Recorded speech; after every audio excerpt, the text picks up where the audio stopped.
Hello. Hello, hello, hello. Sorry, my computer was being awful. Awful. And you might say to yourself, wait, aren't you on your new computer? Which I would say, no, I am absolutely not because it's not working. And you might say, well, uh, take it to a computer guy, which I did. He actually came over and, sorry, now I've gotta get everything set up because my computer literally decided to not be a computer. Um, Came over, was here for, like, almost 2 hours trying to, troubleshoot this thing, and he's like, "I'm stumped." Does this for a living, does computers for an actual living, and has no idea. No idea. He's like, "You put it together right." I'm like, "Well, thank God for small favors, I guess." Um, Sorry guys, I've gotta get all my crap set up now because I literally had to pull the power plug on my computer. But actually, it is great because I finally have a sponsor that I am going to um let sponsor me. I'm going to allow it. Hold on, where is my thing? Sorry, I'm here. I'm just like, great. Is it buffering for everyone? Um, Brad says it's buffering.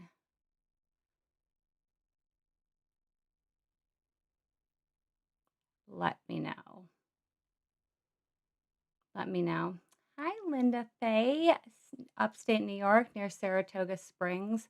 I also live in upstate New York and I grew up in Watkins Glen, actually, which you would know from Don't Talk to Me, computer. All right, let me know how everything is because it says on my side that it's excellent, but that could be lies. Um, all right. Good, good, good, good, good. Thank you, Victoria. The Wendy music video. Okay, I've got to get my Chrome set up on this side now. So yeah, I was so excited when a computer company reached out and asked if they would like or if I would like them to sponsor me, and I'm like, yes, please. Please help me. So that's gonna be really fun. I'm excited about that. So let's see. All right. Gonna get this loaded up. I'm getting my life together. I know. I keep getting my computer's like, we're not going to be letting you update Windows 10 anymore. I'm like, I know. I'm trying to get a new computer, but thank you for not working with me at all. My God, so rude. So rude. I'm still here, guys. I'm trying to get this all set up. Okay. All right. So, hello. Hello to everybody today. All right. How is everybody doing? I hate this computer more and more each day. It's just so frustrating that I have a lovely, delightful, should be working computer that's not participating in life. Not participating in life. Don't love that. Don't love that. All right. All right. How am I now? Can you hear me? Can you see me? Am I still having issues? Thank you. Let me know if everything sounds okay. Of course, my system is apparently lying to me, being like, no, you're fine. Everything sounds great. Okay, good. Thank you. Good. I'm glad everything's good. Hello. I don't think she's gonna say anything. If she says anything, she's gonna say, uh, we're, why am I cutting in and out? Hold on. Let me make sure I'm plugged in all the way.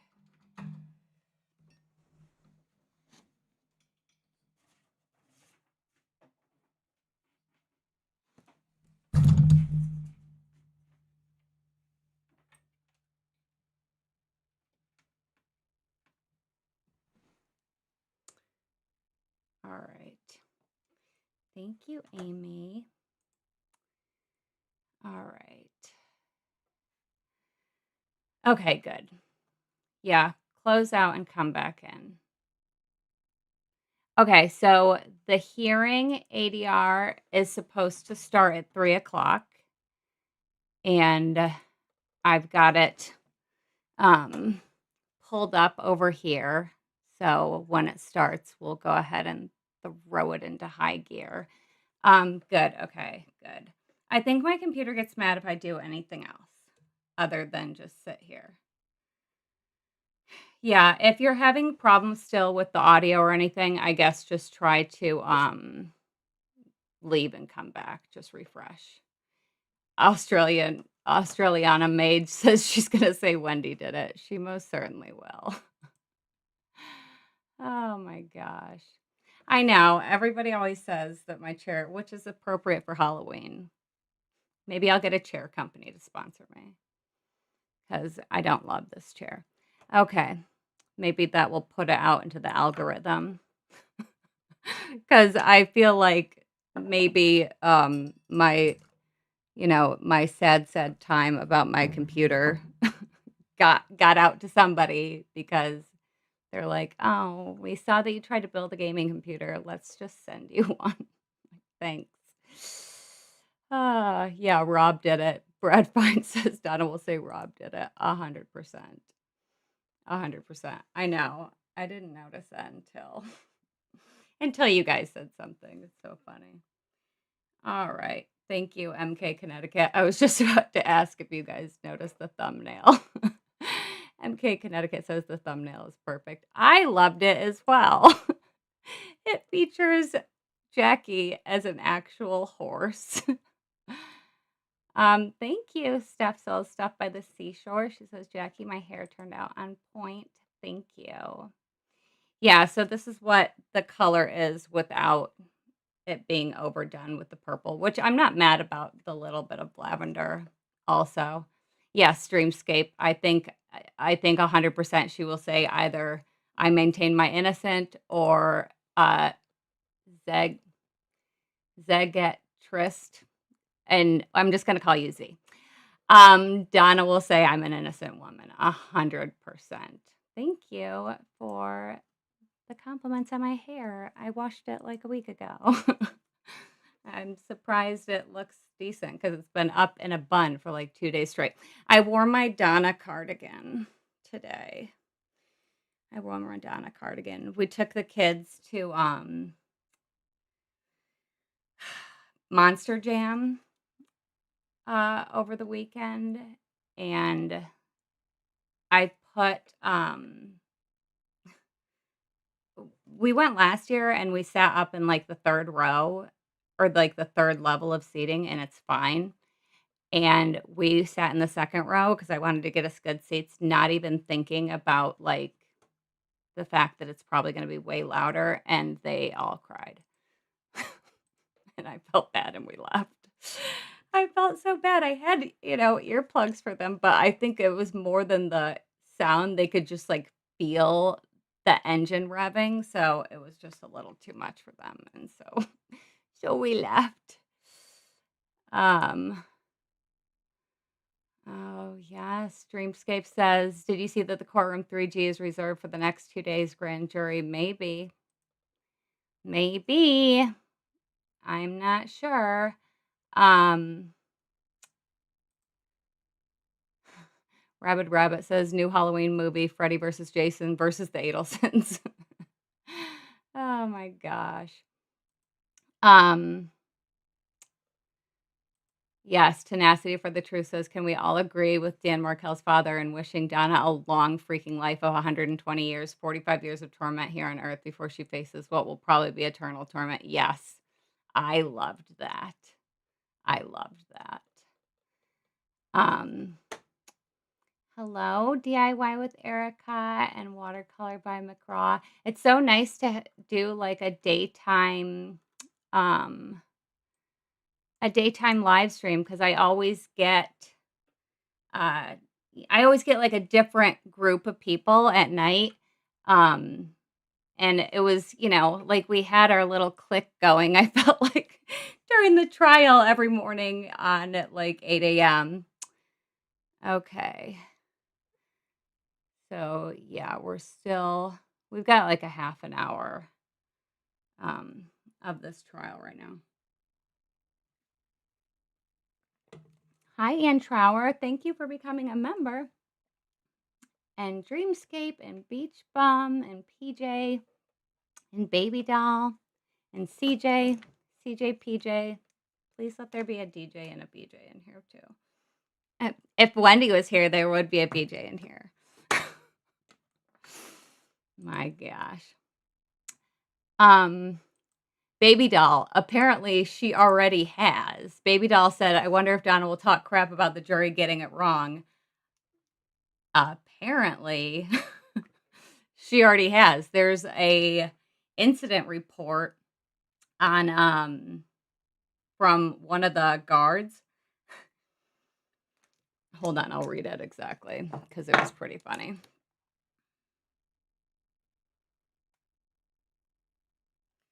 All right, let me see if I can find it.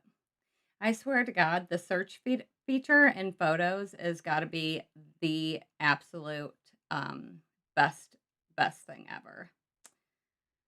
Where you can just type in a word and search for it. I don't know if every phone does it, but Apple iPhones do. Hold on, I'm trying to think of now. I've got to think of what keyword they said in here. I think they said case.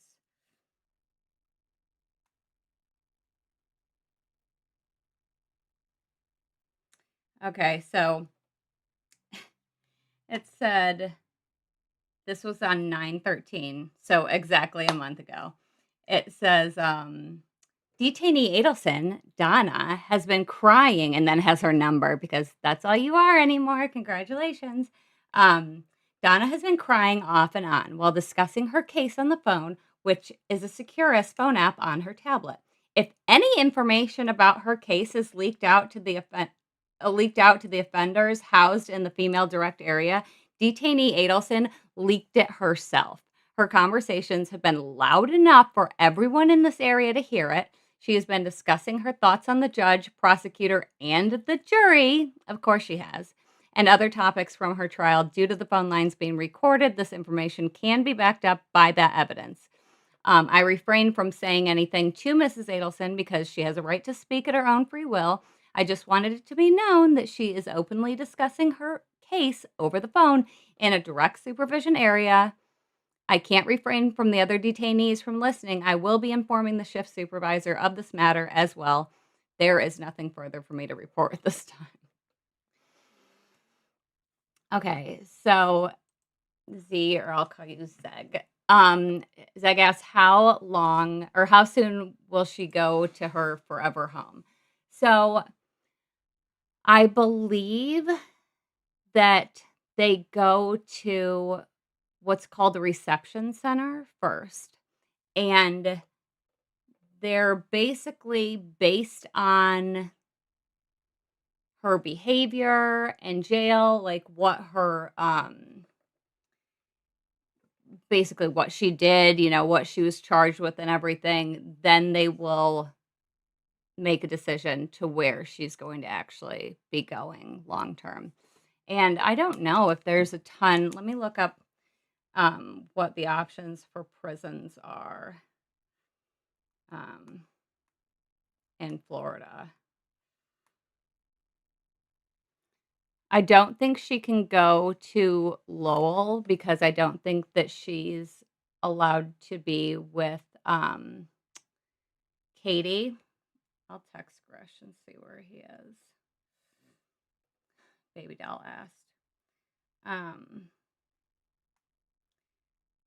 okay.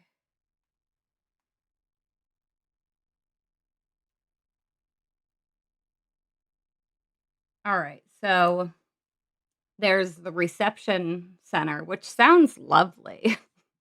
It sounds absolutely lovely. It sounds like they have a spa and everything there. That's in Ocala. So that and Charlie said that, like, they teach you, like you go to, like, prison college, I guess, and they teach you what happens in prison. I don't know. Um, then there is the Gadsden Correctional Facility situated in Quincy, which I don't know why. I don't know where that is. Um, then there's the Homestead Correctional Institution, which is Homestead is near Miami, which I hope she does not go there. And then Lowell. So, it's really only going to be one of three. I hope to God that they don't send her. Um, I need to figure out where the heck Quincy is in Florida. I don't want them to send her to be close to Harvey for personal reasons. All right, let's see. Okay, so I don't think they're doing anything, but let's switch over because they just came on.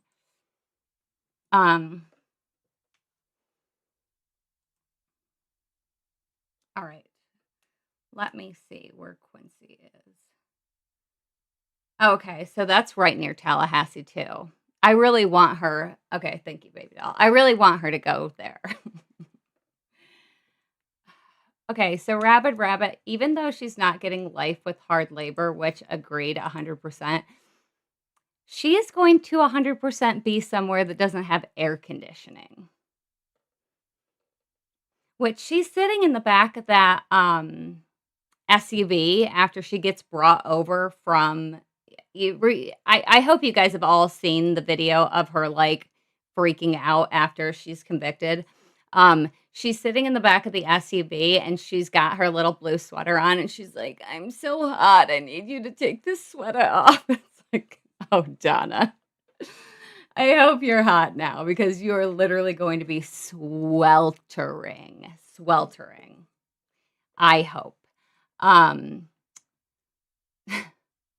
Yeah, they say that it can get to between 120 and 150 degrees in the prison cells with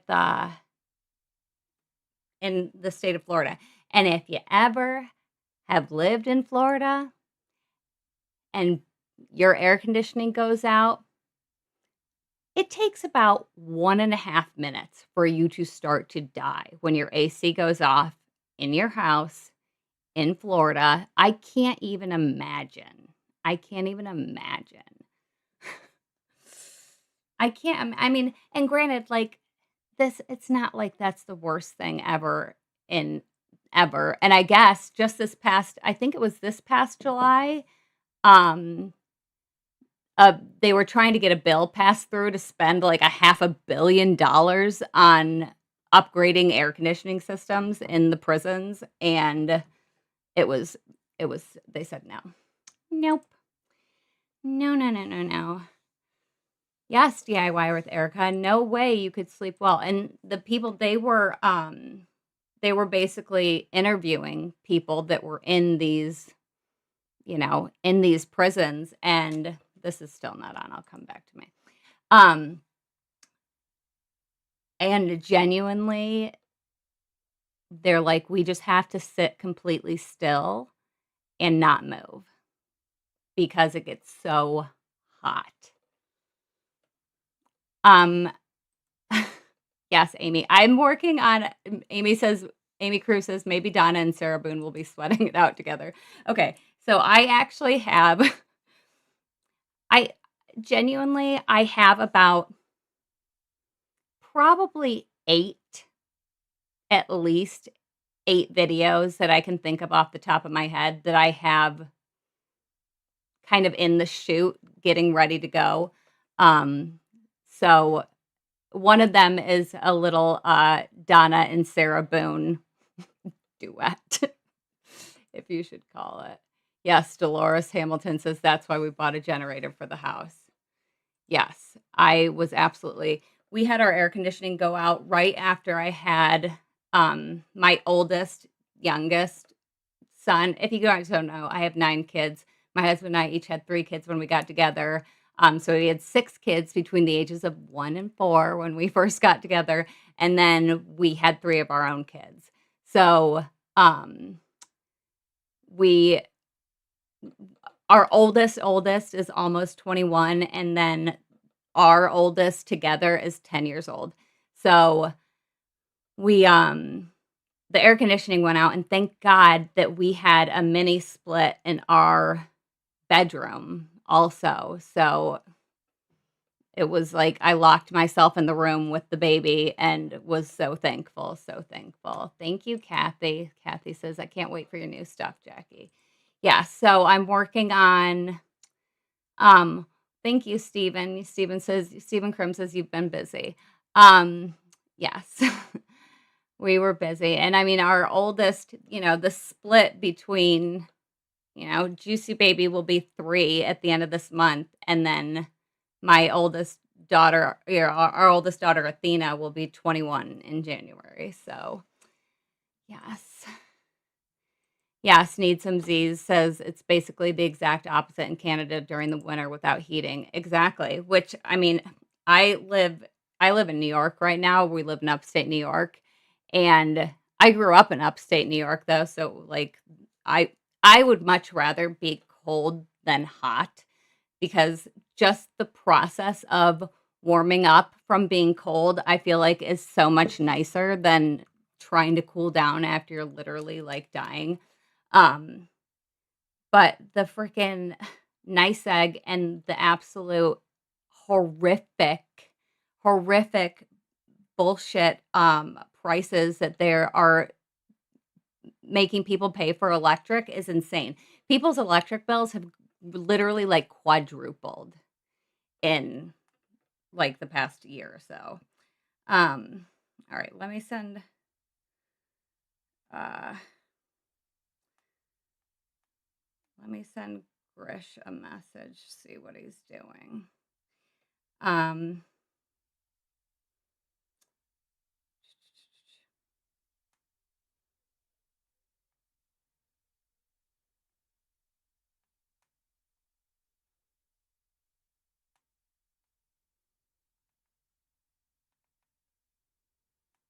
All right. Yes. 80% CMOS, which I love your screen name. It says, was I a domestic coordinator? Of course, I'm a domestic coordinator. No, entrance. Juicy is not her name. Her name, I named her after my late grandmother, which it was so funny because, how you always have like a boy name and a girl name when you're pregnant. My grandma's name was Julia, and I always wanted to kind of do like an homage to her if we ever had a girl and name her Juliana. And I told my grandma that before she passed away, and she's like, Jacqueline, that's not my name. I'm like, Grandma, I'm aware. Like, I'm aware. It's still like Juliana. So we were calling her Jules for short. And then we were calling her Julesy. And then Julesy just became Juicy. And she's Juicy now. And it's cute because if you ask her what her name is, she will say, I'm Juicy Baby. She is so cute. All right. Let's see.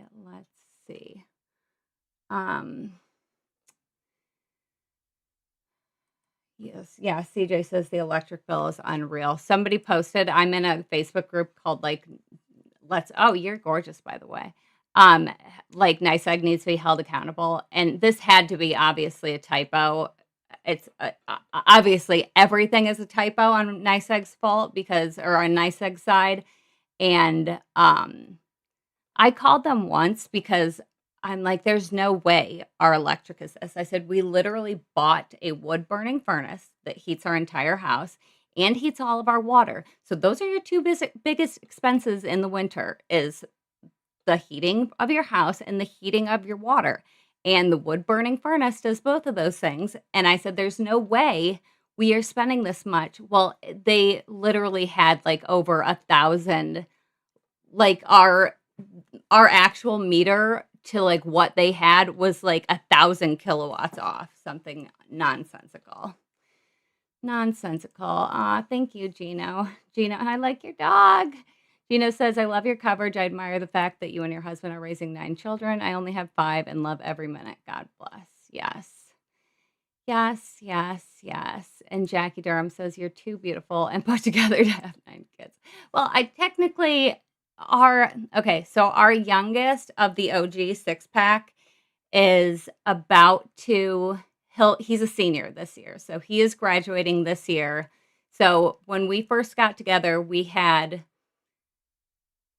twins and I had my one daughter. So he had, we had 3 4-year-olds and then and their birthdays, like my daughter's birthday is in January and his twin's birthday is in May of the same year. And then we had 2 2-year-olds at the time, which my daughter who was on, she came and she did my live. She's in the Army, but she was here on leave like a month or so ago at the very end of the trial.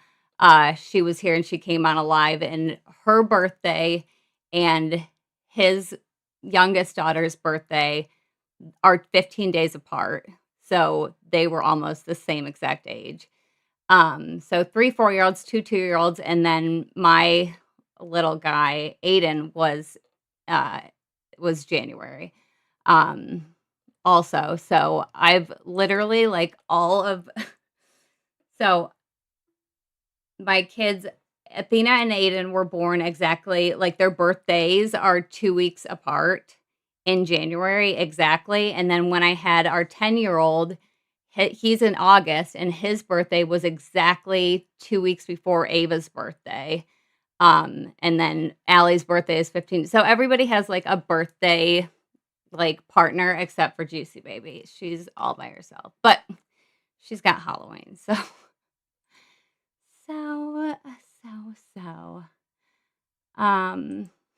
Thank you, Victoria in Miami. Can somebody tell the YouTube powers to nominate the YouTube powers that be to nominate Jackie St. Germain for Best YouTube Creator? Thank you. And hi, Taylor. Taylor says, hello, fellow true crimers who think a lot the Adelson family. Think a lot of the Adelson family in a normal and healthy amount. Yes, we are all normal and healthy. DIY with Erica, you have a birthday season. Yeah, we have 2 in January and then a break. And then the twins' birthday is 6 days before my birthday. And then my husband's birthday is in February. Okay, I don't know anybody's birthday apparently. We have 2 birthdays in January. Then my husband's birthday is at the very end of February. Then Maverick, our middle little guy, is 4 days after his birthday. And then the twins' birthday and my birthday is 6 days apart. And then, in August, we have Hunter, Ava, Allie, who are all 2 weeks apart. And then, am I forgetting kids? No. And then Juicy Baby is all by herself at the end of October, which I posted. We'll go look at that real quick. I put up because my girls and I had all decided the year before that we all wanted to be Britney, like a different iteration of Britney Spears for the following Halloween. Like we decided this the Halloween prior. And I had bought this, like I'd bought all of our stuff super early. So I was her, what the hell is the song? I don't know. My mind fails me right now, but it's the one where she's in the cat suit, like the red cat suit. Here, let's look. All right. All right. Why is this not showing?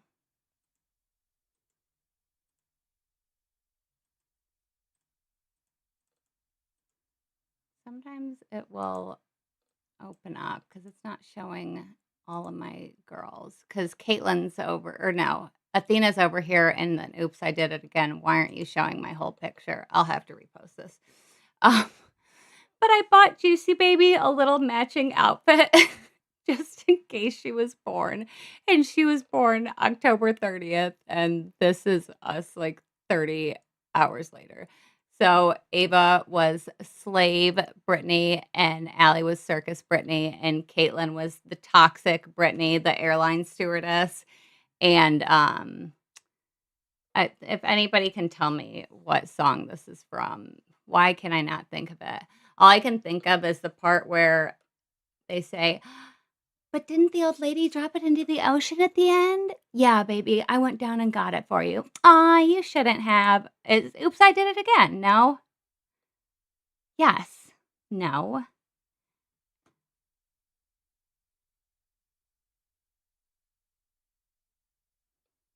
Okay, so what is Athena? The first Britney song. Why can I hit me baby one more time? Okay. Sorry that you had to view that stroke live on YouTube right there. But yes. Oh, here they go. They're on there. And look at little Juicy Bean, the little bean baby. She was so tiny. Look how tiny she was. She was my smallest little bean baby. And I actually have a picture somewhere that I put. I like photoshopped like Britney's hair on her. I don't know where that is though. All right. So funny. She was a little bean. Yeah, and we didn't actually go out trick or treating. I went out with her, but I sat in the car. And there, of course, is the lovely Jackie Fulford and Donna. Oh my gosh. Oh, good tip. Beachbum says sign up for Vine Link to keep up with Donna's big move to the big house. Yes, yes, yes. I don't even think it is. You don't even want me to start going down the rabbit hole that is what is going on with Brittany because I don't even think it's her baby doll. You search yourself. Search Brittany, not Brittany. I don't know what you have to search, but it's not her. I 100% do not think it's her. Hi Aries girl. Thank you. No, Val and me, it's not her. It's not her. There's this one video in particular. Sorry, like there's rustling going on at the courtroom. There's this one video in particular that she is like she puts her hands in front of her face and you can see like whoever's playing her like their normal eyes and then it goes back to like whatever this like Britney filter face is. It's crazy. Oh, it's crazy. Yes, Wendy should be Britney in the red latex suit for her last Halloween. Yes, yes, yes. Yak Club. Will Harvey be at the sentencing? Who knows? Who knows? I mean, will he be too afraid? Probably. Oh my gosh, I didn't even notice that. And her tattoo disappeared in the video. All right. I've got this pulled up. I'm looking at this so you don't have to look at the corner of that. The lovely corner of the room. Sit in the corner, Wendy, and think about what you've done. I also plan on doing, I don't know if I'm going to do it in a video or a live, why Wendy hasn't been arrested yet. But if you watch me, you know this about me already.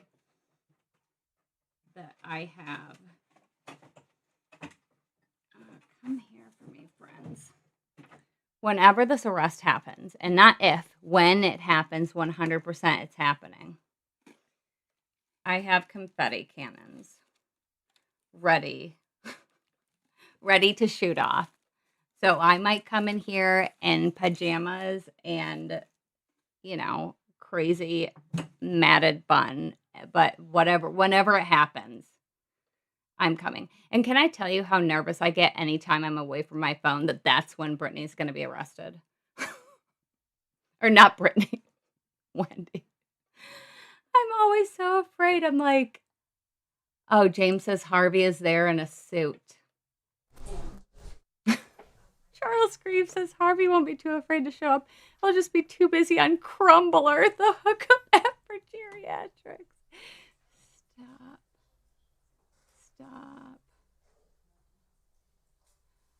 Okay, so Lily Rose says, I imagine she hasn't been arrested yet because they have to get around her immunity. Okay, so she has use and derivative use immunity.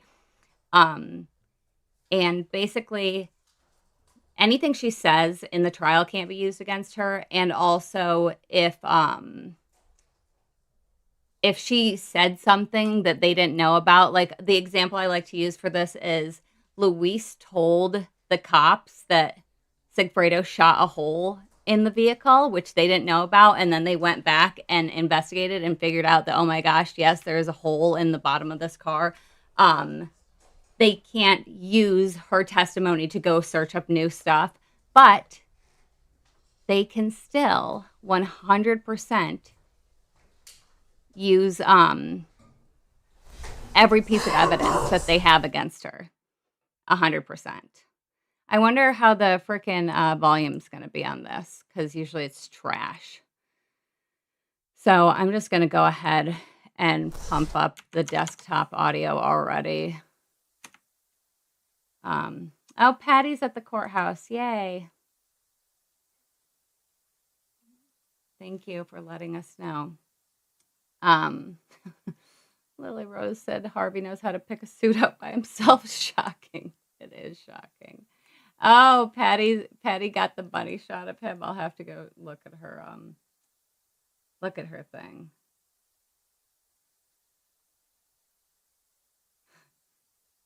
Yeah, it's my husband texted me asking me to update him on what Donna ends up getting sentenced to. It's a mandatory life sentence for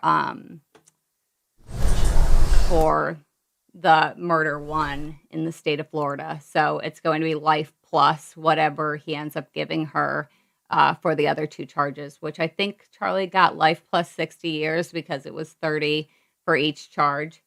And then Rashi was like, can he serve it? Oh God. He's like, can they basically like serve it all at the same time? And he's like, no. Which, I mean, that's something. Oh, Donna is actually crying. Look at real tears, guys. Real tears. Here's the freaking bracelet that I love that you probably will not be able to see even in the slightest. I need to put. Do I have something? Oh, here. Look at what Juicy Baby did to this back pillow for this. All right, I don't know if you can see it, but it spells out "fuck off" on the bracelet, and I love it. And I can't remember where I got this, but I have a bunch of these little, like, I love them because they're just like little cuff bracelets. I don't remember what. I don't know where my head is today. I remember nothing today. Consecutive, not concurrently. Yes, thank you, Denise, for my words. Oh my God. Charles Graves says, how's she going to know what the sentencing is without her headphones on backwards? Oh my God, I didn't realize there were ads on. Let me turn it off. So sorry. I usually don't have ads on my lives. I'll get rid of that right now.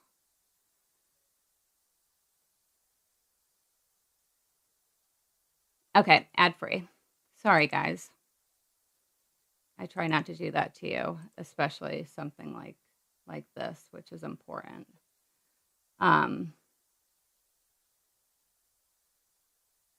Yeah, Donna looks fine. Donna looks fine.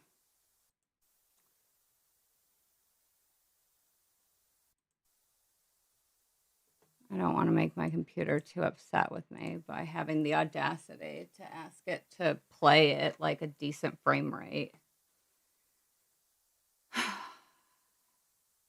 Yeah, I think her hair looks good too.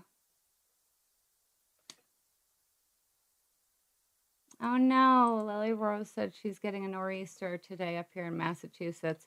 Yeah, I'm pretty sure Hochul or Hochul, however the hell you say, or freaking whatever. Oh, look at Harvey. What? Harvey, I don't like this color on him. He should have. I thought, okay, I swear to God, I'm not drunk or stupid today, but apparently I am. When that lady just leaned in a second ago up here, I'm like, why is that lady looking at me? She can't see me. I need to go to bed.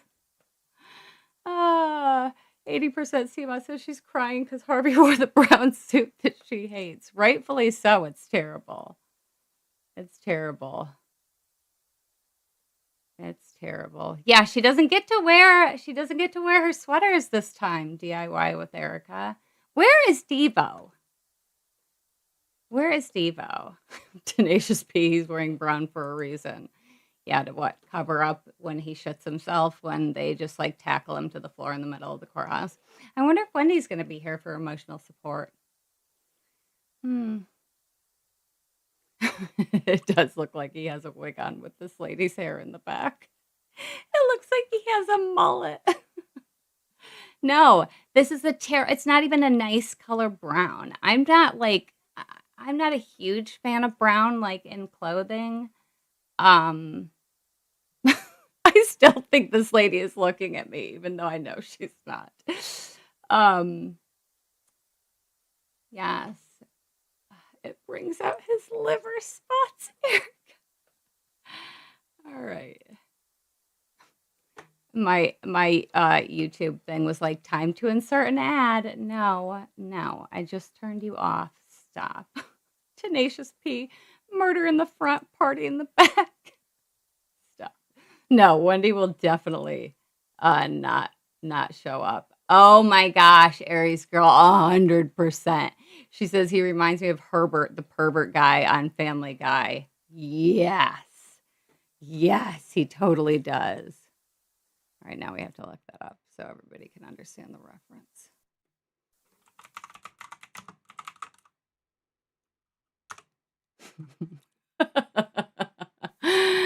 Uh, 100%. 100%. 100%. Oh, so good. All right, come on. Donna does not look pleased. Yes, Beach Bum, Wendy's GPS isn't functioning. Nothing makes me sicker. Well, some things do. But her Jack's Dominance says Wendy will not attend. She's too afraid to be arrested for her husband, and I almost stood up. Afternoon, everyone. You can see that. That was cool. Oh, they just were. Oh, I love the paralegals' fingernails. They're amazing. I know, Raven.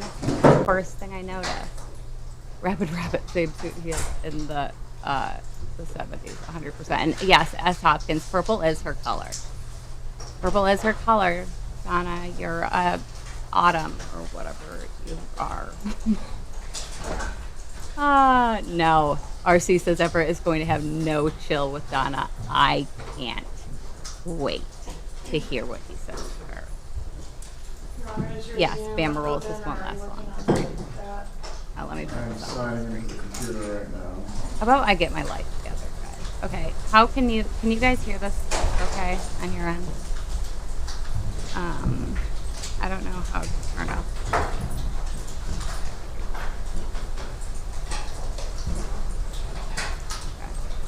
Yeah, it's turned down on my computer, but I have it boosted like 800%.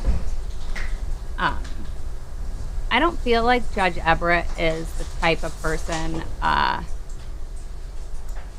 who, like, I love the judges who absolutely go off on the person when they're sentenced. Like, whoever, and I can't think of his name right now. I love you, baby. I can't think of his name right now, but whoever the judge that presided over the why is my light not on? Oh my god. Over the Shanda Vander Ark trial, specifically with Paul, he went off. He went off on Paul when he sentenced him. Paul, 100%, and this is like another trial that I've followed very closely. The witness that was going to be giving a statement over Zoom this afternoon. That's correct, Judge. Is there anyone that is going to be attending on behalf of the state as well? Yes, Your Honor. The Markell family will be appearing by Zoom, but they're relying on their statements previously made.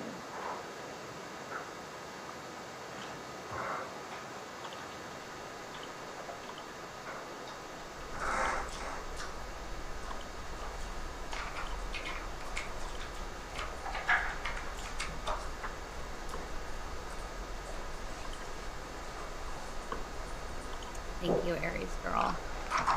Yeah, I love pink. Trying to, I can't see. No, I am in light pink. Thank you. Thank you. I just got this from H&M, and I've never, ever, ever shopped there before. But I live close enough to, if you've ever been to Syracuse, the Destiny USA Mall, which is, I think it's like the 6th biggest mall in the country. It's insane. I hadn't been there in like 20 years because when I lived in Watkins, we would go to either the Syracuse Mall or, which was the Carousel Mall at the time, that's what we called it, or the mall in Rochester because they were both like an hour and a half from Watkins. I had not been to this mall since they redid it, and I was like crying. We got so lost. I was won't read the phone crying. number out loud, but is iPhone one of the witnesses in this matter? It is absolutely massive. It has like 200 plus stores in it. Any store you can think of, it has. And there's like a whole floor that's nothing but like fun times to do. So there's an indoor like go-kart track, but the cars go 30 miles an hour. And oh yay, Debbie. On the Canadian side though. And there's like this there's this little like animal habitat place. I don't know what it's called, but I got to go feed sloths last year for my birthday. Oh, 100% Harvey knew about The 647 number belongs to Mrs. Gino. Uh, Betsy B, hi, and Warfare. You can yay, tell her to Mary rejoin. Griffin. Listen.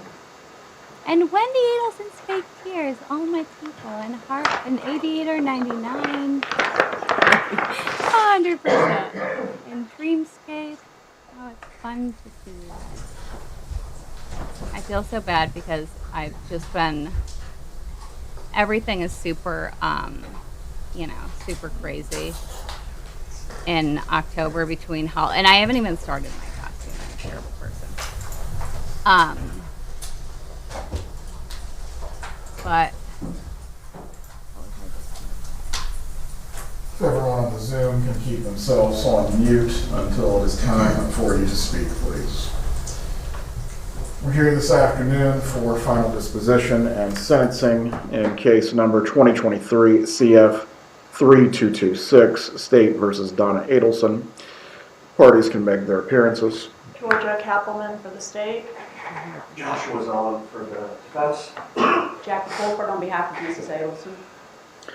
Have the parties received their copies of the pre-sentence investigation report? Yes, Your Honor. Yes, Judge. Are there any objections that either party wishes to make to the pre-sentence investigation report? No, sir. There are corrections that would need to be made, Judge. What are the corrections? Would you like me to stand here at the lamp? It's in there. On page 1, they have the date of arrest as November 20th, 2023. And she was actually arrested on November the 13th of 2023. I will notate the. Ms. Kappelman, is there any No, challenge to those? No, sir. I will Want notate the captions copy on then top. that will be filed with the clerk as November 13th of 2023. Go ahead. On page number 5, there are several. The first place, near the top, Oh my it says gosh. wage, Beautiful. salary, and this was supposed to be her Love this shirt. current employment that she had, and it said $1,000. She did not have employment where she made $1,000. She was not receiving any salaried income, so that should be 0. Ms. Kappelman, do you wish to be heard concerning those? No, Your Honor. So again, I will notate the wage salary as $0.00. No Thank one you, Judge. The next, underneath there, it says the number of jobs in the past 2 years, 1. She has had no jobs. She's been employed the majority of the 2 years. Which part of page 5 are you referring to? Well, that's on page 5, right underneath the wage. So no jobs, no employment. Correct, that should be 0. Ms. Kappelman, do you wish to be heard? No, sir. Notate No, that there has not been beautiful. any employment or 0. Go ahead. Thank you, Judge. Directly under there, it says months unemployed in the past 2 years, 0, and she's been unemployed for 2 years. Well, No objection. so you're asking for that to be 24 months. Correct. Go I ahead. also, There are 2 typographical errors in the remarks section. The second line from the top under remarks says history, comma, she. I believe that's supposed to say the defendant. Give me one moment, I'm finding it. I love when they sentence them to life and then they give them time served as if it matters. As if it matters.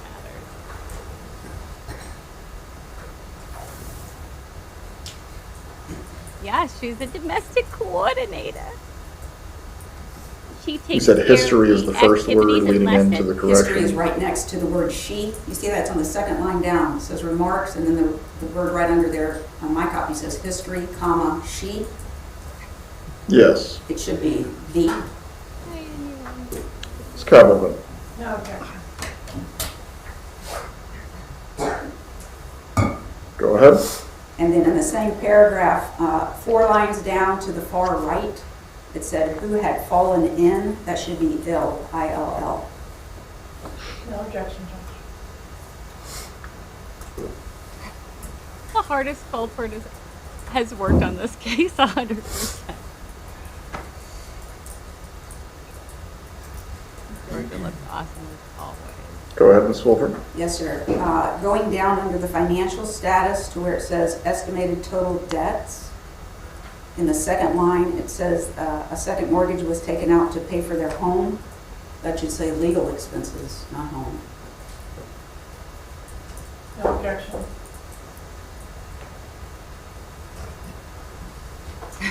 Yes, Stephen Gula says she cooks the books at Adelson Institute. Yeah.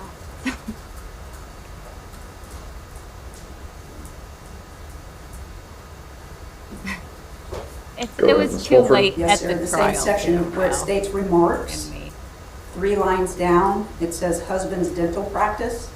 That's incorrect. The dental practice was not providing income prior to her arrest. She was only receiving Social Security assistance.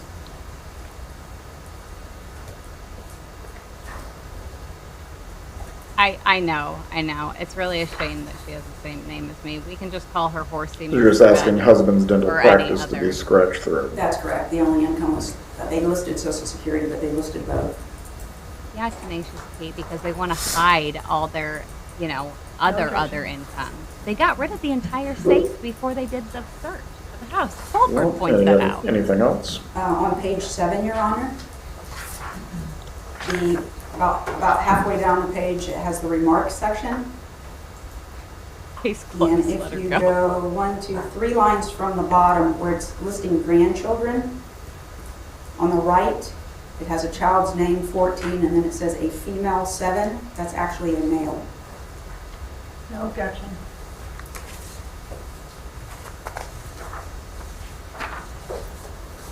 Right, any other objections? Not from the defense. Look at this guy. Court has reviewed the PSI report, Thanks. and at this time, I will direct the clerk to file it as a part of the record. This guy always has a smirk on his Kappelman, do face. you have any other witnesses or evidence that you wish to present as a part of your presentation today? I have some documentation regarding cost of prosecution, Judge. Would you like that at this time? Yes. And The state has put together a summary page and a thumb drive. We are requesting $723,123.68 in restitution. Defense advised that they want supporting documentation regarding this request, which is contained on this thumb drive. They're just receiving it today. well, they said that it was going to cost almost Have not had an 10K. opportunity to review it. I think at this time, the parties are in agreement to ask Your Honor to order cost of prosecution and reserve regarding the amount, and we'll see if we can reach an agreement regarding the amount. Very well. So that's one item that's in dispute for today. Another issue, Judge, is the score sheet. I've prepared 2 score sheets. May I approach again?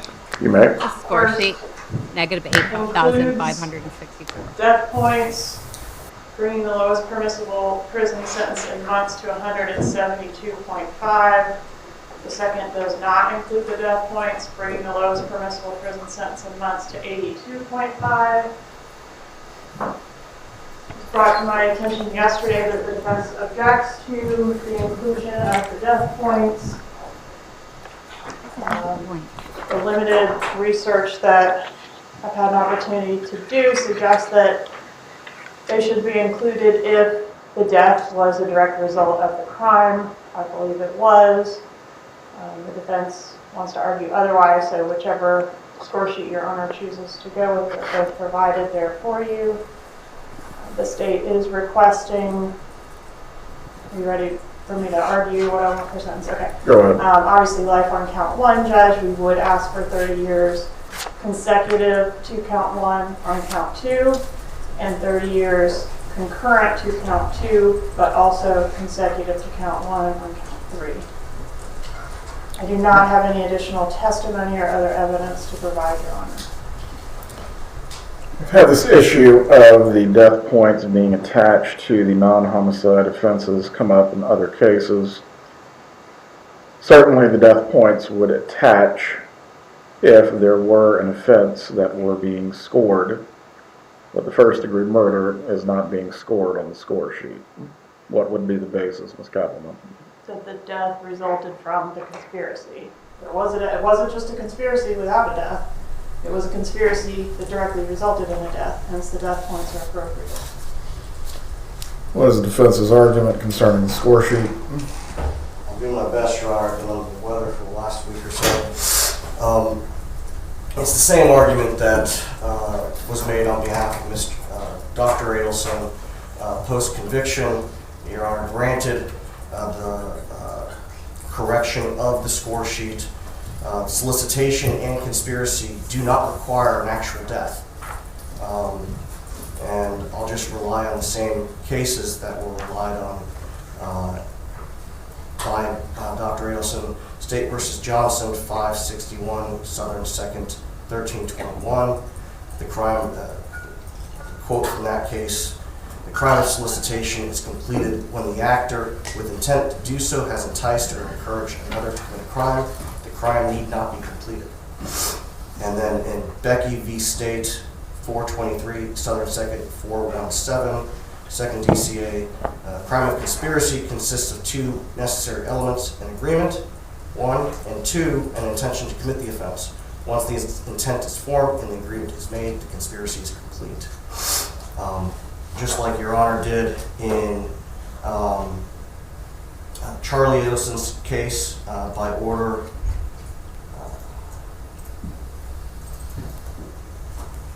that was not opposed by the Attorney General's office. I believe that order is dated January 24th, 2025. Your Honor agreed with that position and ordered the state to prepare a corrected score sheet without the death points. Well, Ms. Keppelman, my memory of this is in line with the defense position. Certainly, if the state wishes to take any appeal concerning the score sheet, that is your choice.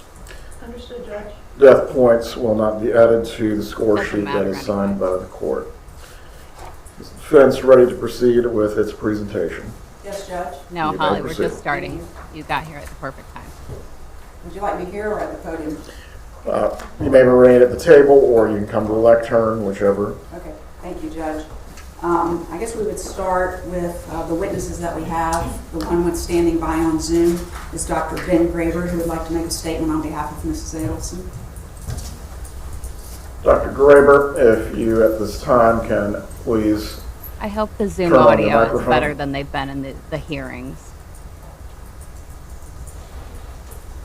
Please raise your right hand, sir.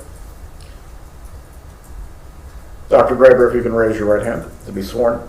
Do you swear or affirm the testimony you're going to provide today will be the truth? Not yet, Karen. I believe you have a volume problem, Dr. Graber. I can see your lips moving, but I can't hear you. He wants you to read his lips.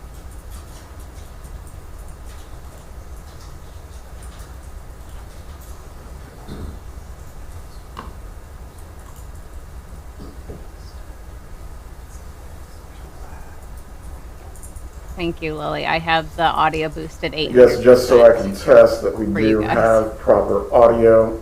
Dr. Graber, before you get started, Mr. Markell, if you can turn on your microphone and say 1, 2, 3 for me so I can test this audio. Because we know you know what you're doing. Oh no, none of the audio is working. Oh, he's not coming through either. See, and everybody I'm that the bitches at troubleshooter. me for having technical issues during my lives, it's not just me.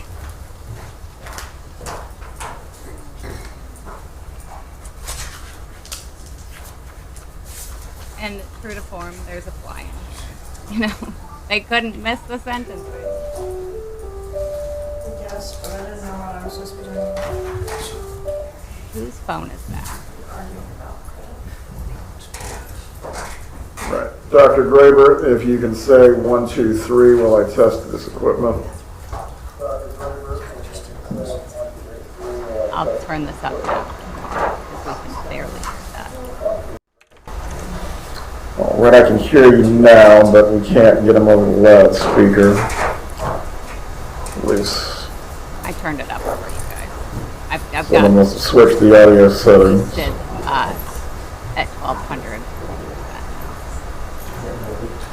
Yeah. My mic's fine. It's the witnesses need to be heard. This is a delicious flavor, by the way. The Jolly Rancher watermelon.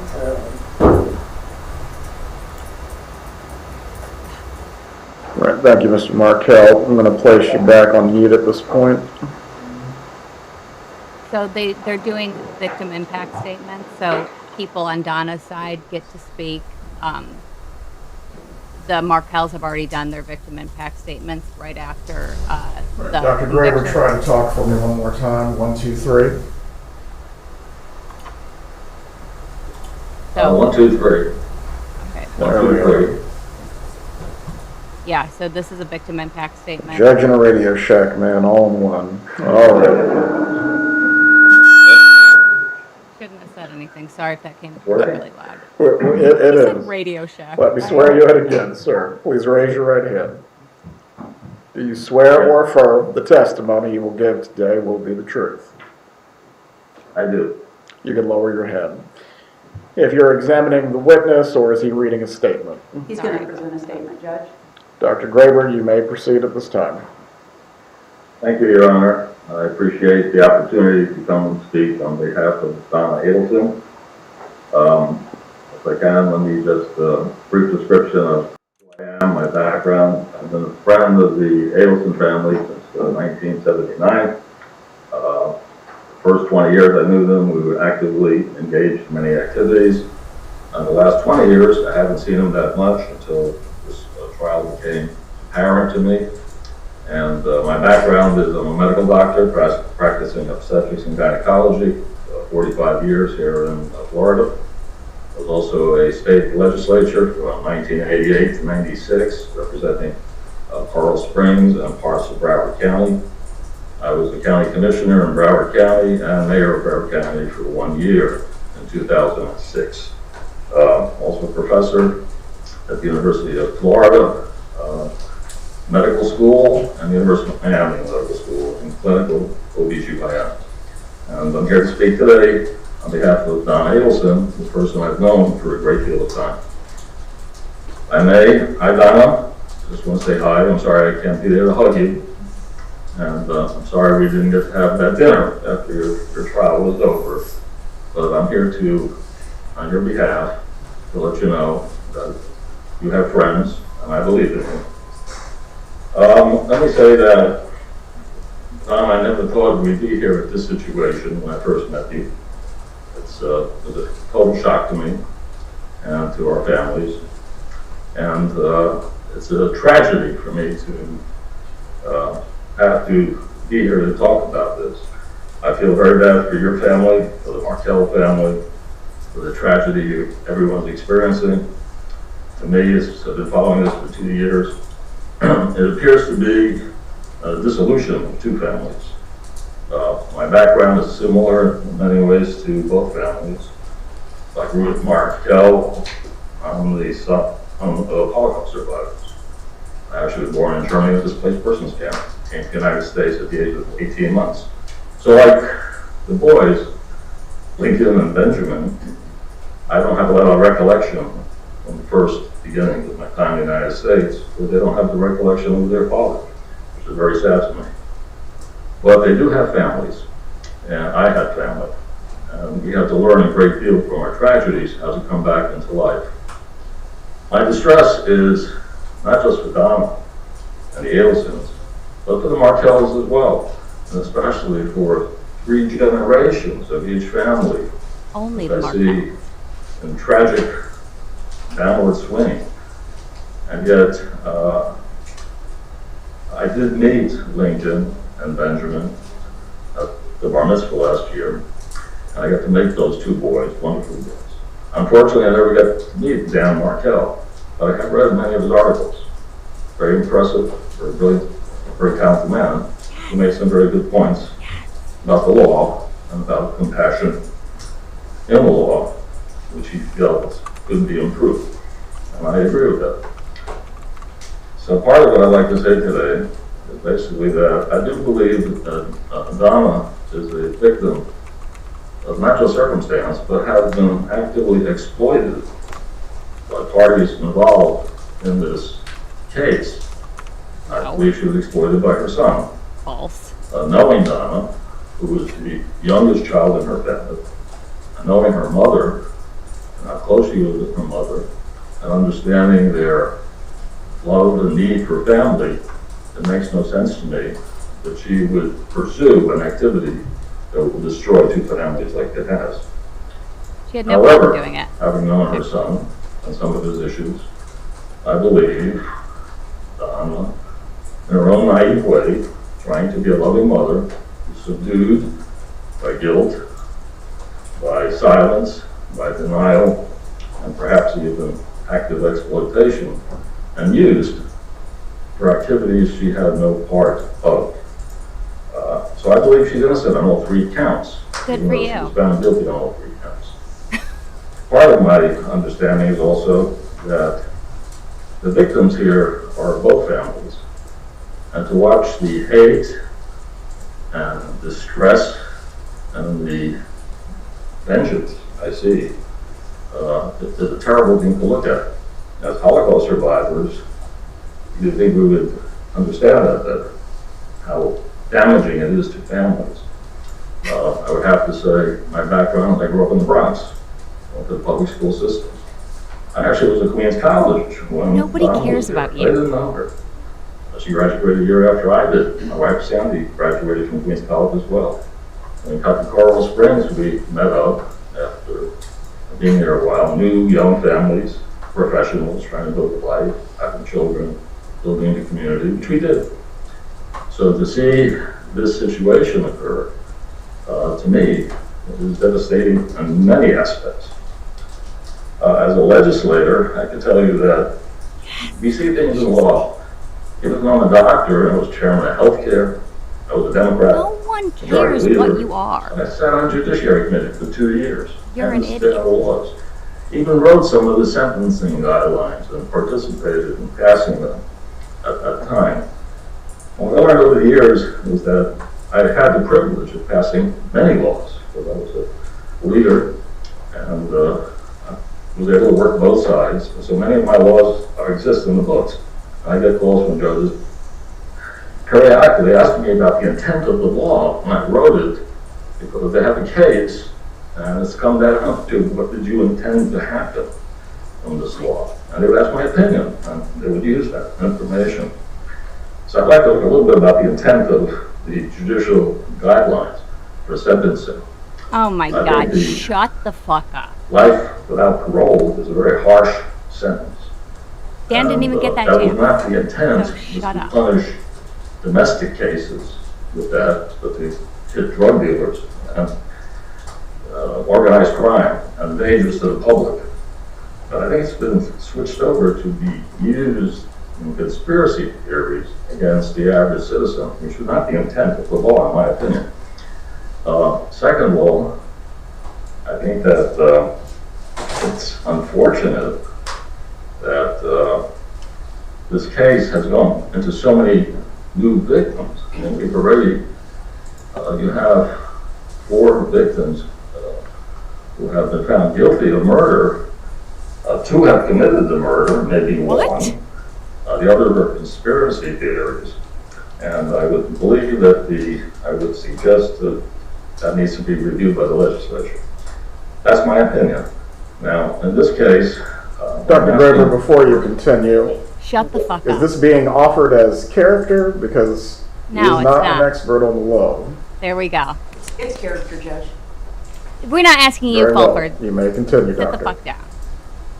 yes, that's my opinion from my background. That's not, I'm not giving a professional doctor. opinion. I'm giving my personal opinion from experience. So I'm telling you about the law. What I'm asking the court today is, to me, the court, the 100. judicial system, Yeah.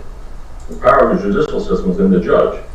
And it is the judge who is the presenter of a safety net for the public. To show some compassion when the cold written law, with every box checked off, shows no compassion, where does the compassion come from? It should come from the judge, it should come from the jury. Who the fuck had And compassion I for think Dan, that you asshole? That's something we have to consider. So at this point, what I'm saying is that I believe Donna Adelson is a 5-star mother, did everything she could do for her kids, for her family, for her community. She has no bad intentions. She's not a leader, she's a baby in her family. She's always been the follower. Yes, she makes noise and she complains, but that's not her behavior. This is not her profile. So I understand that nothing can be changed, but I want to put on record that I believe she is innocent of these 3 counts, and we believe her. With Okay. that, I would have to say, sometimes bad things happen to good people, and I think this Yeah, is one Dan of Markel. the cases, and it's unfortunate. For the families, I would ask, beg them, think about the 2 boys. Dad is not here, but a piece of him is here, and those 2 boys. And their future, they're both teenagers now, their future depends a lot on what's going on here, and how they're going to be perceived in the future, and how they will interpret the future based on this. So I think it's time for some compassion, some understanding, some Goodbye. forgiving. Perhaps it's time to take a Oh my step God. back and let everyone heal from this process. Yeah. With that, I say to Lock you, 'em all up. Donna, Samuel and I love you, we support you and the family, and we Oh. hope you the best. God bless you. And Ron, thank you for letting me speak. Defense have any examination for the witness? No, Judge. Does the state have any examination for the witness? No, sir. Dr. Graver, you can Fuck remain on the Zoom. I would just No. ask you to mute yourself at this Do point. not remain on the Zoom. Thank you. What Defense a have any other fucking- witnesses to present or I evidence? hope not. Yes, Judge, we have Rick Chagrin, who's present. Oh! Would like to make a brief statement. Chagrin is here. Okay, nobody wants to hear from frickin' Chagrin or the fucking doctor who's been elbow deep in fucking Donna's hoo-ha. Nobody cares. What the fuck? Yeah, put money on her books if you want to support her. Oh raise my your hand, god. He's so old.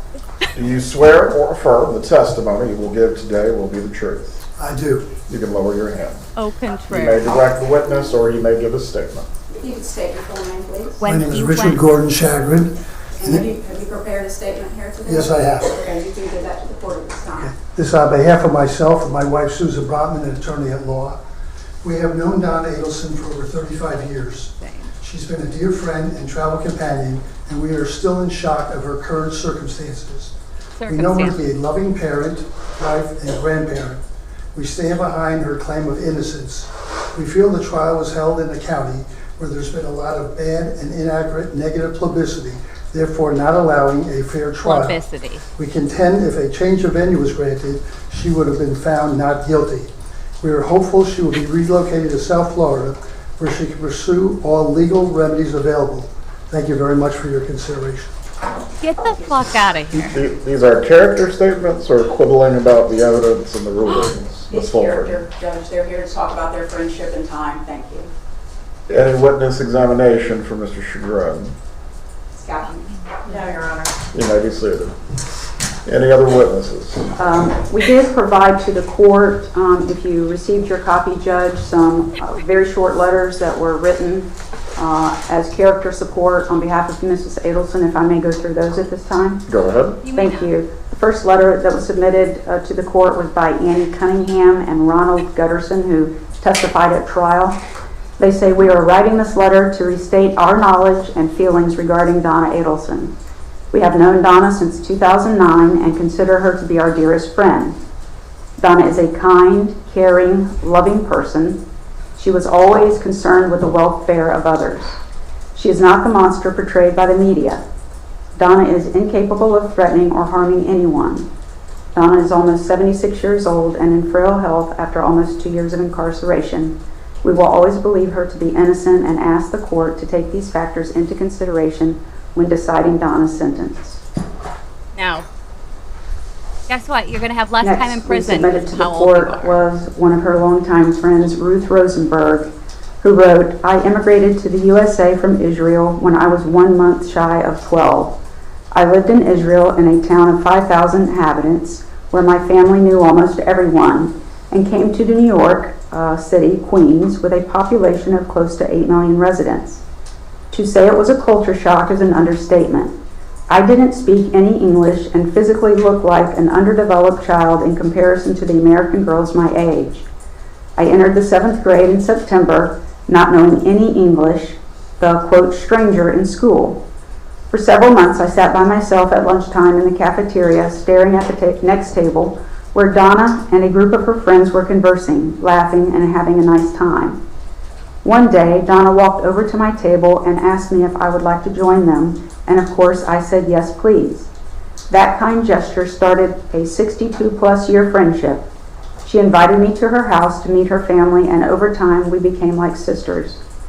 I can recall several instances where Donna helped me obtain a job so I can help my parents financially. She introduced me to a family in a bungalow colony in the Catskills who needed a mother's helper for their daughters in the summer of '66. The money I earned helped my parents pay for the closing costs on their house. The following summer, she got me a job as a counselor at Camp Allegra in the Berkshires. When I had to decide on a career path, I consulted with Harvey and Donna about applying to dental school as my college advisor had recommended. Later that year, I was chosen to be the maid of honor at their wedding. We remained close friends throughout the years, even though we lived more than 1,000 miles apart. Our families visited each other periodically, making sure that our children and grandchildren got to know each other. We attended life cycle events of our children, bat and bar mitzvahs, weddings, special birthdays, etc., and now our grandchildren's. Donna has always been a kind-hearted, generous, loving, and caring. She is one of my best friends, and I will forever remember and appreciate how she helped me with English while I helped her with math in Parsons Junior High School, and remained loyal through these 62-plus years. The situation she is in today is unimaginable to me. That is not the person I know and love. Did you hear about the Nazi We also costume she wanted to submitted dress the babies a up letter in? from Ron Ellis to the court. My name is Ron Ellis, and I have had the privilege of knowing Donna Adelson for more than 30 years. I am writing to you in hope of offering some perspective on the woman I have come to know so well over the course of our long friendship. Donna has been a steady and caring presence in my life. When my stepson passed away 11 years ago at the age of 34, Donna was there for me in ways I will never forget. She sat with me in my grief, listened when I needed to talk, and offered comfort when I felt overwhelmed. That kindness and empathy is the Donna I know. Someone who shows up for her friends and offers strength in their darkest moments. Over the years, I have seen Donna's compassion extend beyond just me. She has been a devoted mother, a loyal friend, and someone who consistently tried to bring warmth and generosity to those around her. I understand fully the gravity of the situation before the court, but I hope that when you consider Donna's sentence, you will also weigh the years of kindness, care, and humanity she has shown to others. I believe that Donna still has the ability to contribute positively, even under these circumstances, and that she is capable of reflection and growth. I respectfully ask that you take these qualities into account when you make your decision. Thank you for your time and consideration. Respectfully, Ron Ellis. There is no consideration. You fucking do murder one And then in a brief Florida? letter from Automatic life. Marion and Tim Straight to jail. Schaffman.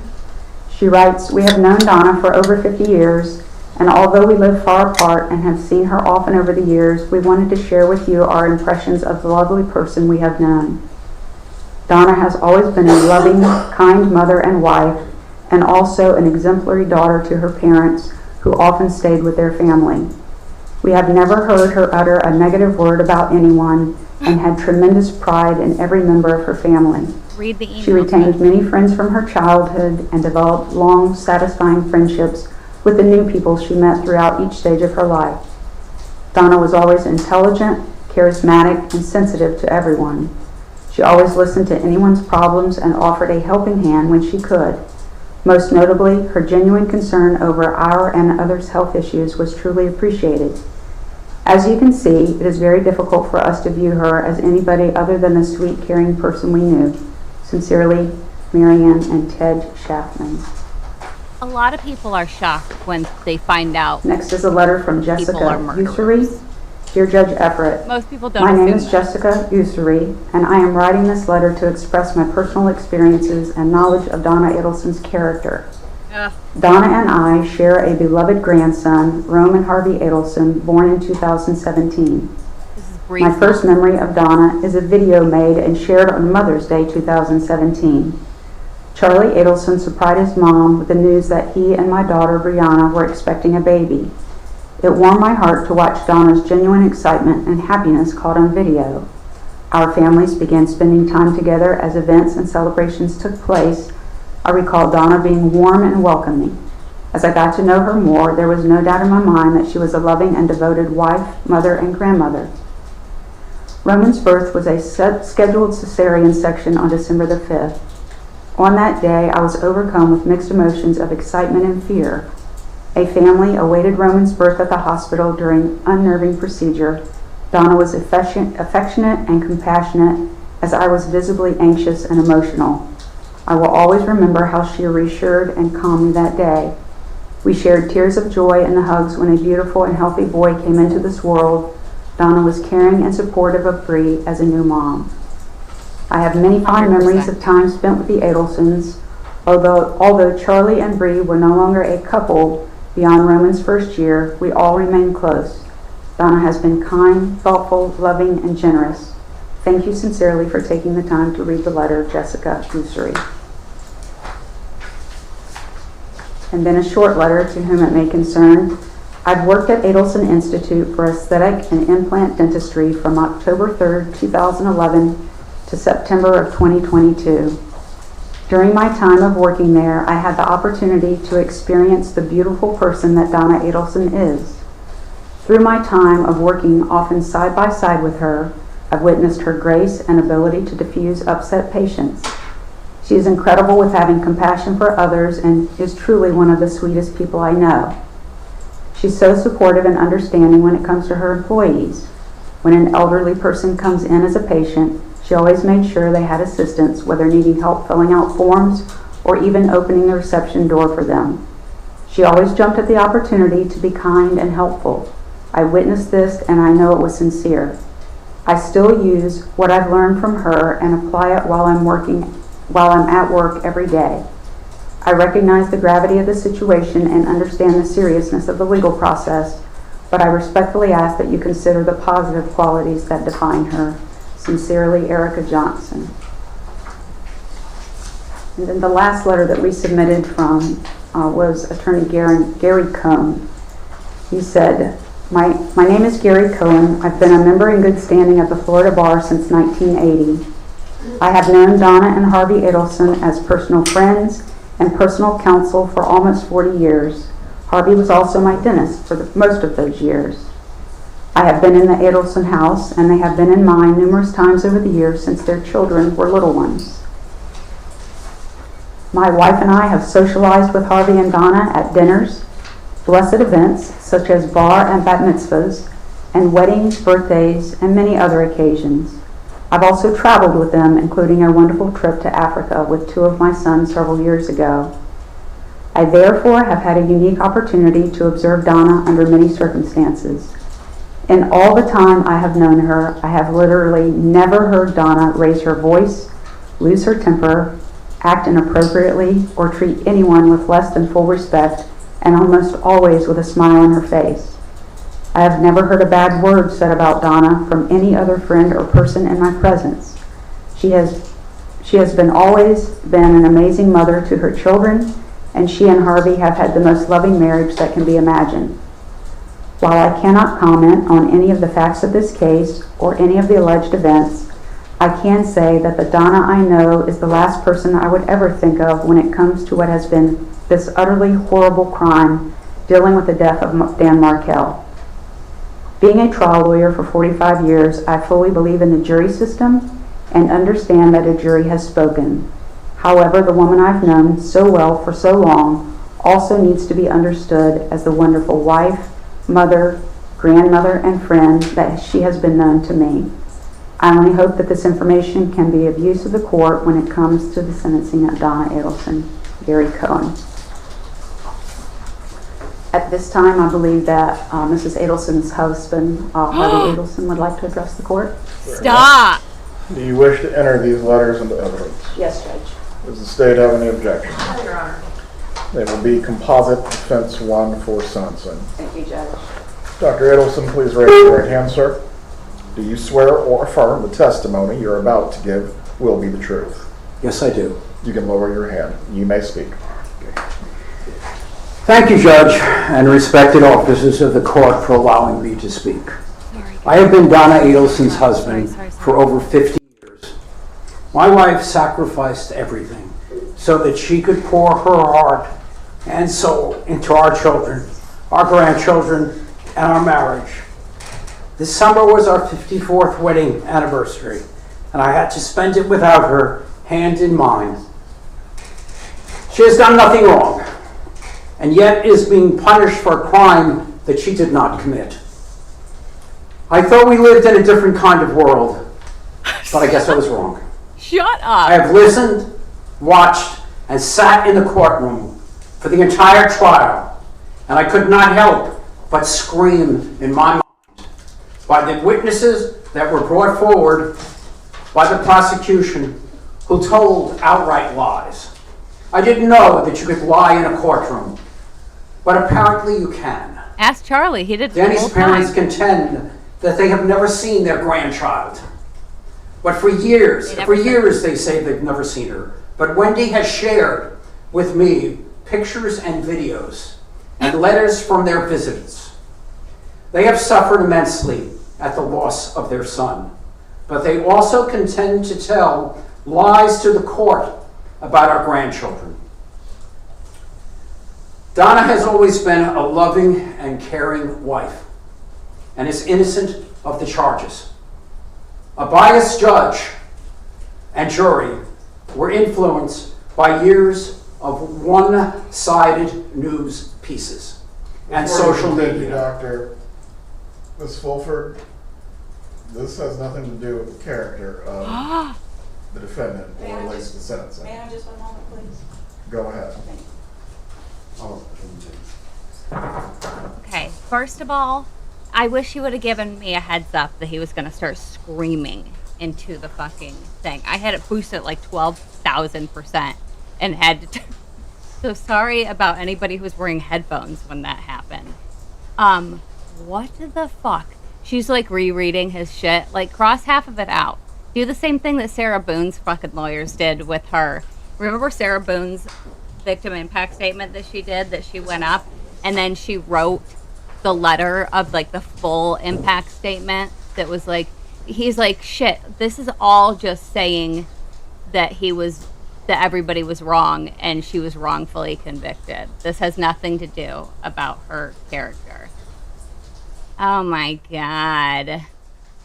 Harvey, shut up and sit down. There's no way. Okay, Harvey knew. You know why? Because he knows about every dollar that comes in and out of his house.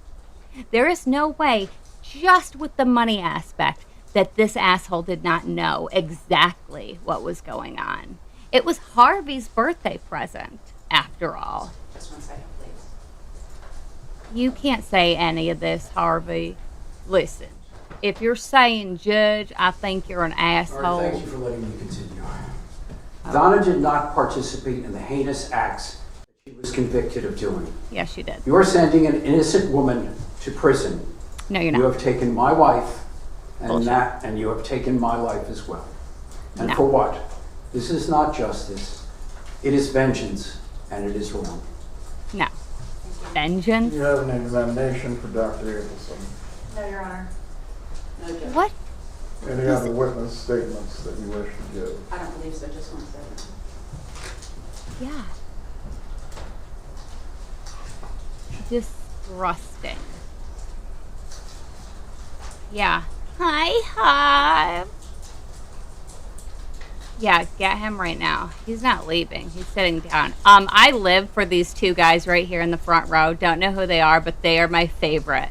They're my favorite ever. I want them in every trial. Judge, but Thank God. Mrs. Adelson has decided she would like to make an unsworn statement to the court. Yay! Unsworn? Yes, Judge. Yay! All the Yay! witnesses will be sworn this afternoon if she wishes to speak. Judge, the case law indicates, confirms that the defendant has the right to make an unsworn statement prior to sentencing. What? The court, Rule Why can't you be sworn in? 3.720B states the court shall entertain submissions and evidence by the parties that are relevant to the sentence. A number of cases, Your Honor, that have interpreted this, especially in a capital case, as the defendant having a right to make an unsworn statement. That's full of vodka. This is a capital. Please give the citations. Yes, Your Honor. Excuse me. First is Smith versus State, 268 Southern 3rd, 831. It's from the first DCA in 2019.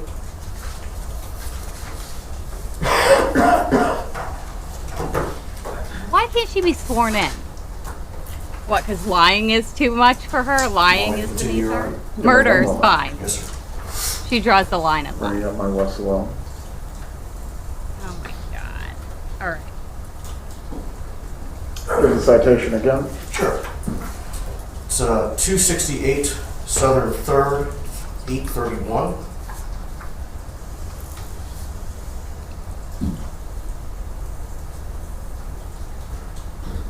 It's called an allocution. It's a formal but not mandatory opportunity for the defendant to address the judge directly before sentencing. The statement is not made under oath and is not subject to cross-examination. That's why she wants to do it, because when you're not sworn in, they can't cross-examine you. See, George has been given an opportunity to pretty much talk to any of these people, and I can't. She doesn't want Georgia to say anything to her. So this is allocution, and it's distinct from offering testimony, which would be a sworn statement. This essentially will protect her Fifth Amendment right against self-incrimination. An allocution statement can potentially influence the judge's decision, not here. For example, expressing genuine Which pinpoint remorse. site are you referring to? That will not be today. Can be a mitigating Let's factor. see. A poorly executed or unremorseful statement can backfire, which is what this is going to be 100%. And the judge can consider their statements, including those showing a lack of responsibility, which 100% she's Your Honor, going to I'm fucking gonna give you do. this one. So Hill versus State, 246, Cannot protest Southern innocence. 3rd, 392. It's for the 4th District Allocution Court of Appeal. Is One not moment. the time to relitigate the 246, case Southern Third, what's the last part? or to protest innocence, 392. particularly if found guilty at trial. Using this time to blame the jury or victim can antagonize the judge and harm the defendant's case. So they can express remorse, they can provide personal context, their personal history, background, struggles, they can accept responsibility, and they can request leniency. But if she gets up there and starts saying, I'm an innocent woman, Judge, my family is cursed, and I don't know how to take care of it anymore.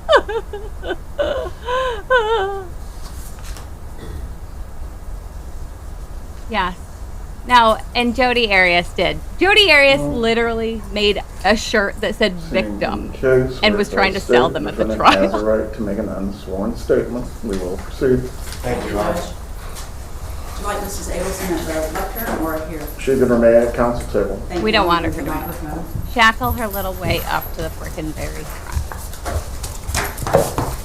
Yeah. She's gonna say, if she starts saying that she's innocent, they're gonna cut her ass I off. need to speak loudly because this is not amplified. Okay. Is this loud enough, Judge? I can hear Shut you. the fuck up, Donna. Thank you for letting me speak. Thank you for letting me speak, My Judge. son-in-law, Dan Markell, was a fine and decent man. He was well-educated and passionate about his career. He was a good son-in-law, but more importantly, he was a caring and loving father. On July 18th, 2014, his car was followed, leaving his home. And this is the It license plate should have number been of the just car. like any other day, an ordinary day in the life of Ben and Lincoln's father, but it wasn't. He didn't know when he left his boys off at daycare that would be the last time he would see them, But you did. and the last time they would see him. But you did. He didn't know when he went to the gym afterwards that would be the last time he would exercise. And he didn't know when he drove home that his life would end within minutes. Danny wasn't just being followed, he was being hunted. He was brutally murdered in broad daylight, sitting in his car, in his garage, by vicious killers. I cannot imagine the terror he felt when he saw a gun pointed at him through the window of his car. I cannot conceive of his heroic efforts to stay alive during the hours after the attack. What? Danny Guys, died in the awesome. early morning hours of July 19th. Oh my God. His death is a loss to his children, his parents, his No, you don't. sister, all of us in his family, his friends, his colleagues in the legal community, and to his students at FSU Law School. Get the fuck out of here. Danny's boys each have a photo of themselves with their Abba, their dad, beside their beds. I see you to let They them grew up kissing the framed photo and saying, terrible. "Good night, Abba, I love you." Fucking terrible. The pictures and memories are all they have because cruel, cold-hearted people took him from all of us who loved him. Oh, shut Shut the fuck up. My heart was broken when Danny died. False. My grandsons were going to grow up without the father who loved them. I wondered, how could we help these boys through this trauma? It was then that my husband and I knew that the best way to honor Danny's memory would be to share with these children an abundance of love. The love that Danny would have given them if he were alive. What? It is interesting how the state can't make up its mind about who is what they call the, quote, mastermind behind You're this not allowed murder. to say this. This is not In allowed. both of Catherine McBanawa's trials, This is not the allowed. state claimed she was the mastermind behind Danny's murder. In my son Charlie Adelson's trial, they claimed he was the mastermind. And now in my trial, they claimed that I, this grandma, was the mastermind behind the murder. I had no idea that other people planned to cut Danny's life short. Oh my God. And the people who did this are exactly where they deserve to be. But I had no knowledge that this horrible, evil act was going to take place. Bullshit. If I had become aware of this plan before Danny was murdered, I would have stopped it. Bullshit. How? With not one iota of actual evidence, the state convinced a Tallahassee jury that I solicited and conspired with other people to have Danny killed. You can't say that. Where is the evidence prior You can't say to that. the murder? You can't The say that. evidence beyond a reasonable Look doubt at Georgia. that the state needed to prove their case. Where is the evidence before July 18th, 2014 at 10:50 in the morning? Before you continue, That Mrs. reveals- Yes, Adelson, thank you, thank you, thank as it you. relates to this statement, is the You're- defense trying to re-argue the trial? Judge, just giving Mrs. Adelson an opportunity to be heard. No, no, no. You don't get an Adelson. opportunity. No. You certainly can continue. However, the court can take into consideration the utter lack of remorse that you are displaying. Please proceed if you desire to do so. Yes. Where is the evidence before July 18th, 2014 And at she continued. 10:50 a.m. that revealed that I had any involvement in this vile and horrific act? Where is the solicitation and conspiracy evidence? The state needed to show that there was evidence before the murder to convict Oh my me. God, shut up. The state couldn't show that because there wasn't any evidence. They were trying an innocent person. Ugh. It makes you wonder if the jurors were sleeping when the state had Sergeant Corbett on the stand for hours. Their own star witness testified that my phone was never, I repeat, never at my son's house on the night of the murder. The state's theory that my husband and I dropped off money to my son was blown out of the water by their own witness. And yet, the state continued to push that story, that lie of the so-called money drop to the jury through the remainder of the trial. And the jury bought into it, hook, line, and sinker. Reasonable doubt. Excuse me? Many months ago, my attorneys filed a motion for a change of venue. An expert witness testified that Tallahassee had been barraged with over 9 years of negative social media, printed news, television news, and podcast publicity about my family. He explained to the court, both with evidence and demonstratives, that for me to receive a fair trial, it needed to be held in any of the researched and designated areas in the state of Florida Could other have been than held on the Tallahassee. moon. All I wanted was a level playing field, but the court wanted the trial here in the hotbed of Tallahassee. I sat through 3 days of jury selection. 180 potential jurors were asked if they had developed an opinion in my case. Those that answered yes also added, "I believe she is guilty." Not one person, not one, said, "I think she may be innocent." That should have been a clue to the court to grant our motion for a change of venue. What? But the court denied the motion.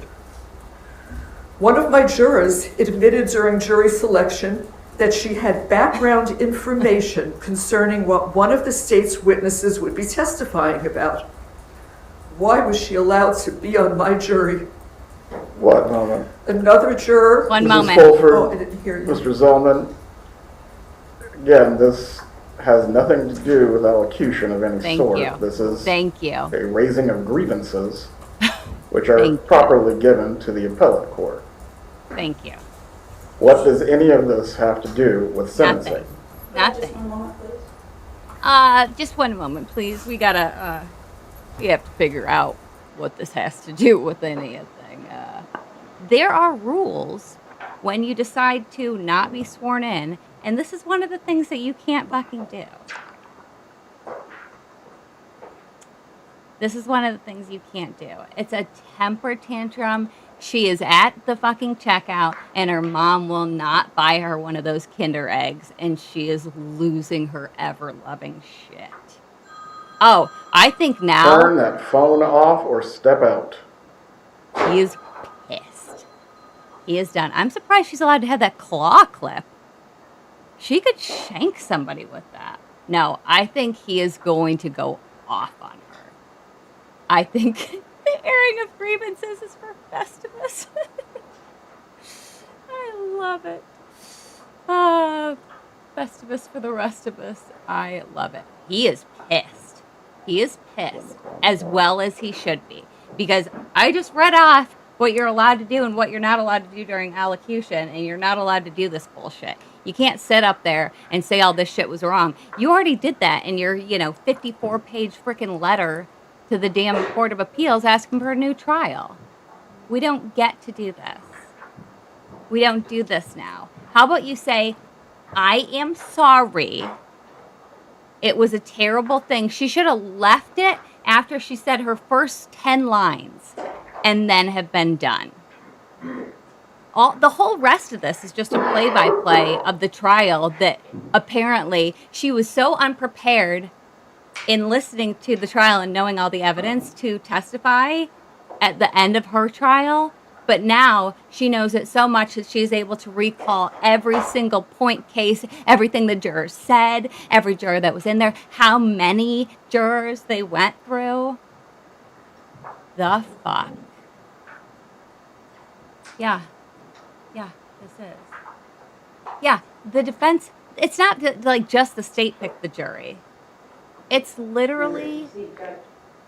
Please. What happened to Danny is unforgivable. They're like, skip to the But I am end. an innocent woman convicted of this terrible You're not allowed to crime say that, and without you're not. evidence. Danny was a brilliant legal scholar. He would have been appalled at the total lack of justice that went on during my trial. Are you fucking He would have kidding been me? embarrassed to have his name associated with any of it. There are two crimes here. The first was Danny being viciously murdered. The second one is taking my life, the life of an innocent woman. Triple Convicting life. me should not be retribution for Danny's death. That is not justice for Dan. I've always respected the law. I've never gotten a parking ticket. But I'm going to prison for a murder I did not commit. Bullshit. I do intend to file an appeal so that hopefully I have the opportunity to be given a fair trial outside of Tallahassee. 11 years ago, Danny was murdered and taken from all of us who Oh my loved him. God. For the past 9.5 years, the state has broadcast to the world, including Danny's parents and sister, that I hired hitmen to kill him. Yeah, you did. Never in a million years would I have wanted Danny to be harmed or killed, nor could I ever do something that would leave these two small boys to grow up without him. I love these boys more No, you than don't. life itself. This is a lifetime of loss for these children. They didn't deserve this. His family didn't deserve this.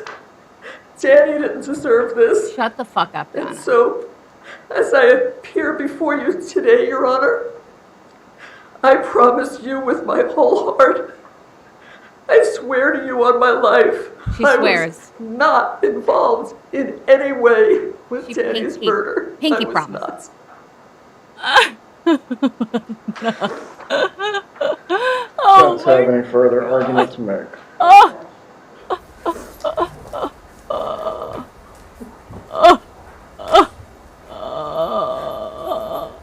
Judge, before Ms. Fulford makes the argument, I want to address a comment that the court made a few Hi, moments Chris. ago concerning considering lack of remorse in fashioning a sentence.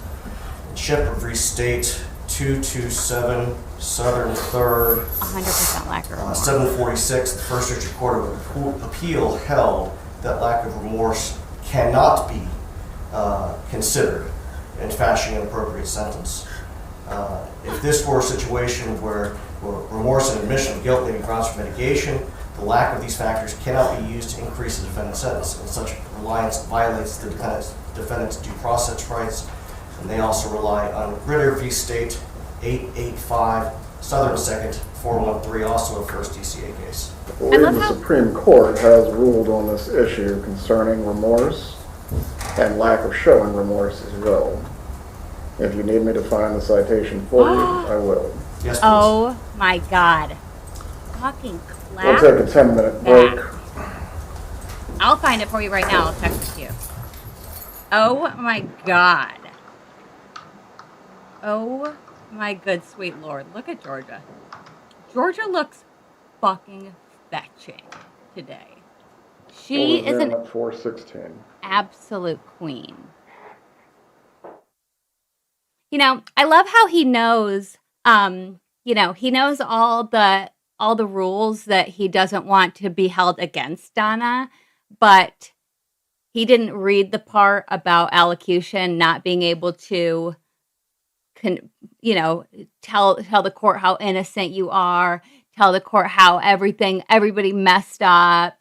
Fucking, he's gonna give her. Somebody said it freaking a couple lines up that that he was gonna change it to the death sentence. Call the wambulance, Lily Rose said. 100%. Exactly, Lee Karp, none of the jurors had heard of the case before being selected. 100%. And still, is there one real tear? Nope. Yeah, she didn't. What the literal fuck? No, these people, okay. These people are as entitled as they come. They have never been in a situation that they haven't been able to lie, cheat, or pay their way out of. Okay? So they don't even understand what is going on. Don't even understand what's going on. They can't even fathom being in a situation where they are held accountable for their own actions. Like, what a shocker. Donna Barkley, same 100%. The boys in the front row, love them. Love them. So they just don't even understand this. They're so used to being able to talk their way out of things or have their prestige do it for them. Like, yeah, no, that was crazy. Steph Doyle says, I was expecting her to claim her innocence, but I didn't expect her to be dumb enough to get angry at the judge. So fucking dumb. 100%. Yes, the epitome of entitled, wealthy white people. I didn't even have a parking ticket. Well, yeah, and then you decided to murder somebody. So, I guess we all choose our own things that we freaking go into. Miss Ann did have a written statement, but somebody said earlier that she was going to do her impact statement through Viber, and I fucking laughed my ass out. I promise, Judge, I swear, I could round up some tears right now. I could round some up. Oh yeah, no, the judge is pissed. He is pissed. I love how he's like, can you show me the case information about that? Like, fucking not the mama. Sit down. Sit down. Okay, I will. Done. Hold on. Oh my gosh.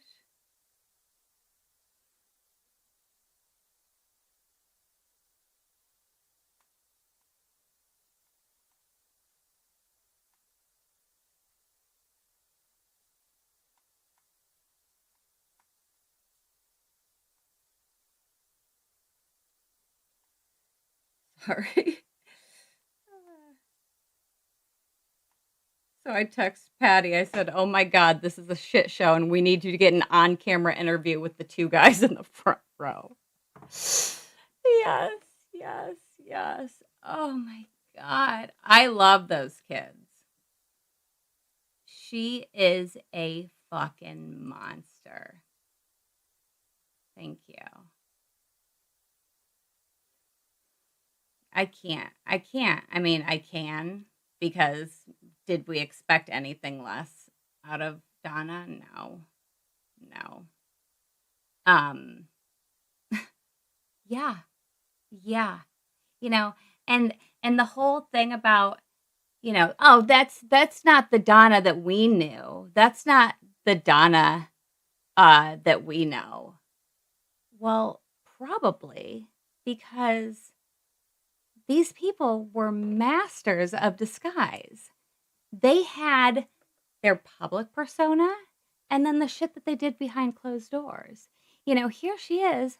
She's standing up. I mean, Jackie Fulford even went through the trouble of putting literally on a fucking PowerPoint every bad word that she called Dan. Do you guys remember that in the fucking closing?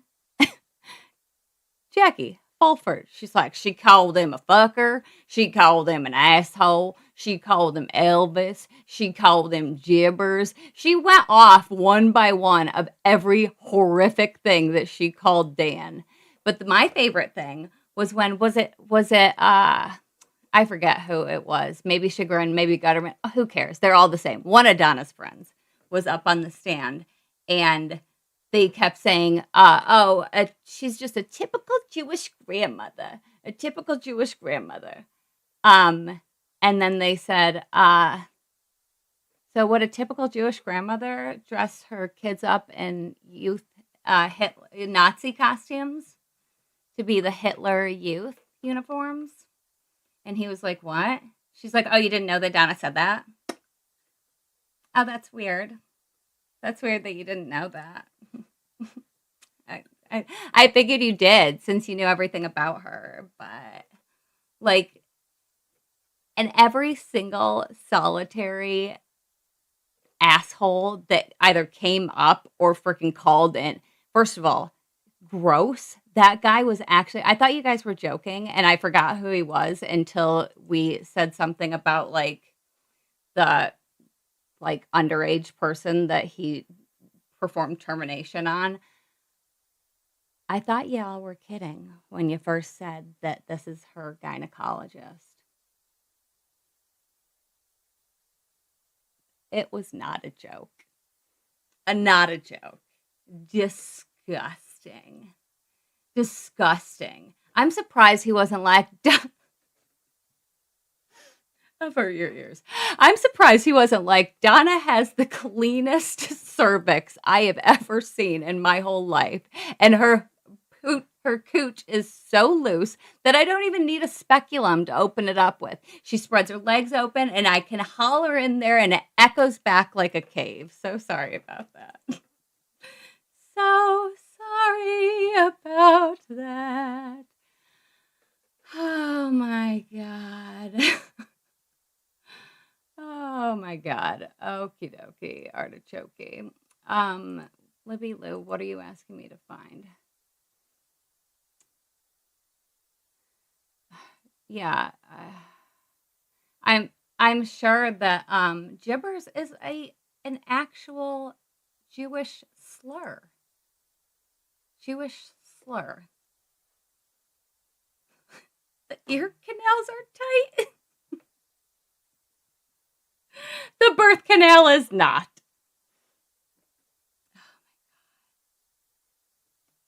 I can't. No, that is not Ben and Lincoln, Minion Maria in the front row. These are just two random guys who really, I live for their expressions in the front. Yes.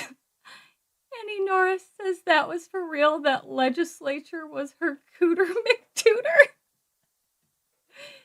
Yes. Yes. Yes. And everybody just got up there and was like, we've never seen her kill anybody, so she probably didn't. And I knew her 85 years ago.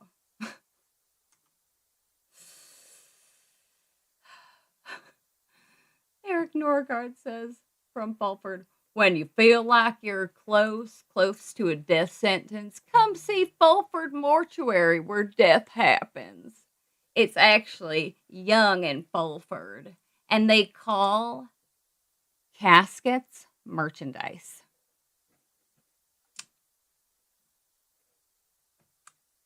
I'm on the website. And I see merchandise, and I'm like, oh my God, I don't want to buy a Young and Fulford t-shirt. I don't want to support their merch in that way, but I will definitely steal this as a PNG and print it on my own, clothing myself with my Cricut. No, caskets. Horrific. Maybe I'll make, you know what, I'm going to make Young and Fulford funeral merch. Consider it done. They ignored all the evidence. Oh, here we're back. Gentlemen, were you able to review Davis? Briefly, Your Honor, Davis was not a capital case. This is a capital case. Although the criminal punishment code would only apply to the non-capital cases, I would argue to submit to Your Honor that it is distinguishable under those circumstances. Going to read from Head Note 8 and 9. Nor was Davis forced to choose between allocution and maintenance of his innocence. He certainly could have allocuted without voicing his disagreement with the verdict, blaming the driver, the police, his lawyer, the trial court for his conviction, and attempting to explain his personal interpretations of the law to the judge. He could have asked for leniency without admitting guilt. He could have provided the judge with reasons to impose a sentence less than the maximum besides his claimed innocence. But he instead chose to make a lengthy statement claiming innocence, denying responsibility, and placing blame for his conviction on the alleged misconduct of others. The trial court was under no obligation to ignore such statements and did not err in considering those statements and imposing the legal sentence here. Boom. Do you have anything that distinguishes Davis in any way? As I said, Your Honor, Davis was not a capital case. Doesn't matter. Very well. Any other argument or evidence the defense wishes to present? Yes, Judge, thank you. Please move forward. They have more. No, that guy loves it. Your Honor, we're aware that in count one, the court has no choice but to sentence Mrs. Adelson to life for the first-degree murder charge. We are going to request a downward departure as to counts 2 and counts 3, the solicitation and the conspiracy counts. What are the grounds? Pardon me? What are the grounds? The grounds are, one is non-statutory, and that's disparity in the treatment between co-defendants. And the second reason is statutory, and it is Florida Statute 921.00262B. The defendant was an accomplice to the offense and was a relatively minor participant in the criminal conduct. A minor participant. Okie doke.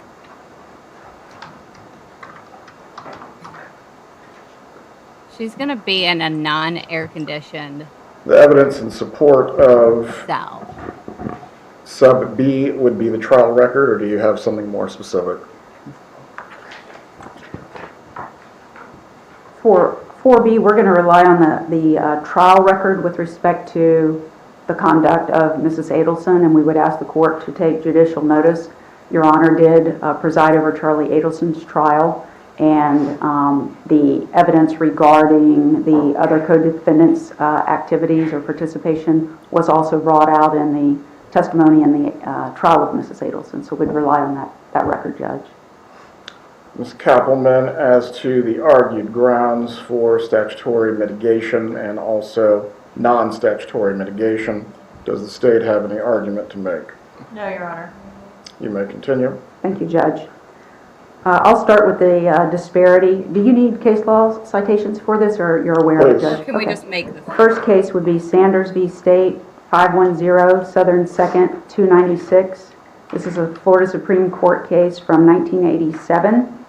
One moment. 510 Southern 2nd. What was the other part of the citation? I have copies, Your Honor. 296, and that's Florida Supreme Court in 1987. Go ahead. State versus Fernandez, 927 Southern 2nd, 939, which is a third DCA case from 2006. May I approach, Your Honor? You may. Please approach. So, in one of my videos, I made up a mock, Wendy profile for her Facebook. And then the third case, Judge, is State, I can't pronounce it, but State versus Kunkemoller, 333 Southern 3rd, 335. That's a first DCA case from 2022, but it is distinguishable because it does not address the issue of culpability as the first two cases do, but I wanted to bring that to your attention.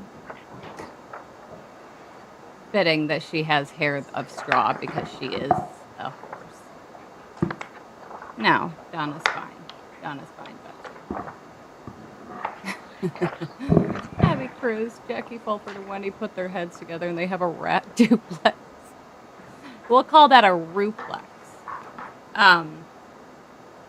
This is what I had for Wendy's fake cover photo.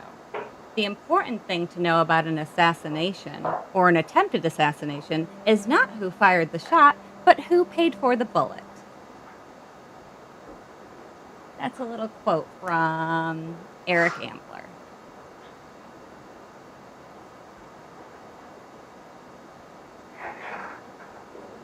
Fulford's groomer wasn't available today. Oh. A horsehair wig. No, a horse's hair is much more luxurious. And oh my god. I cannot even handle this. Wendy's gonna be next. I think they should just, will somebody just clothesline Harvey as he walks out of the frickin' courtroom, please? Oh,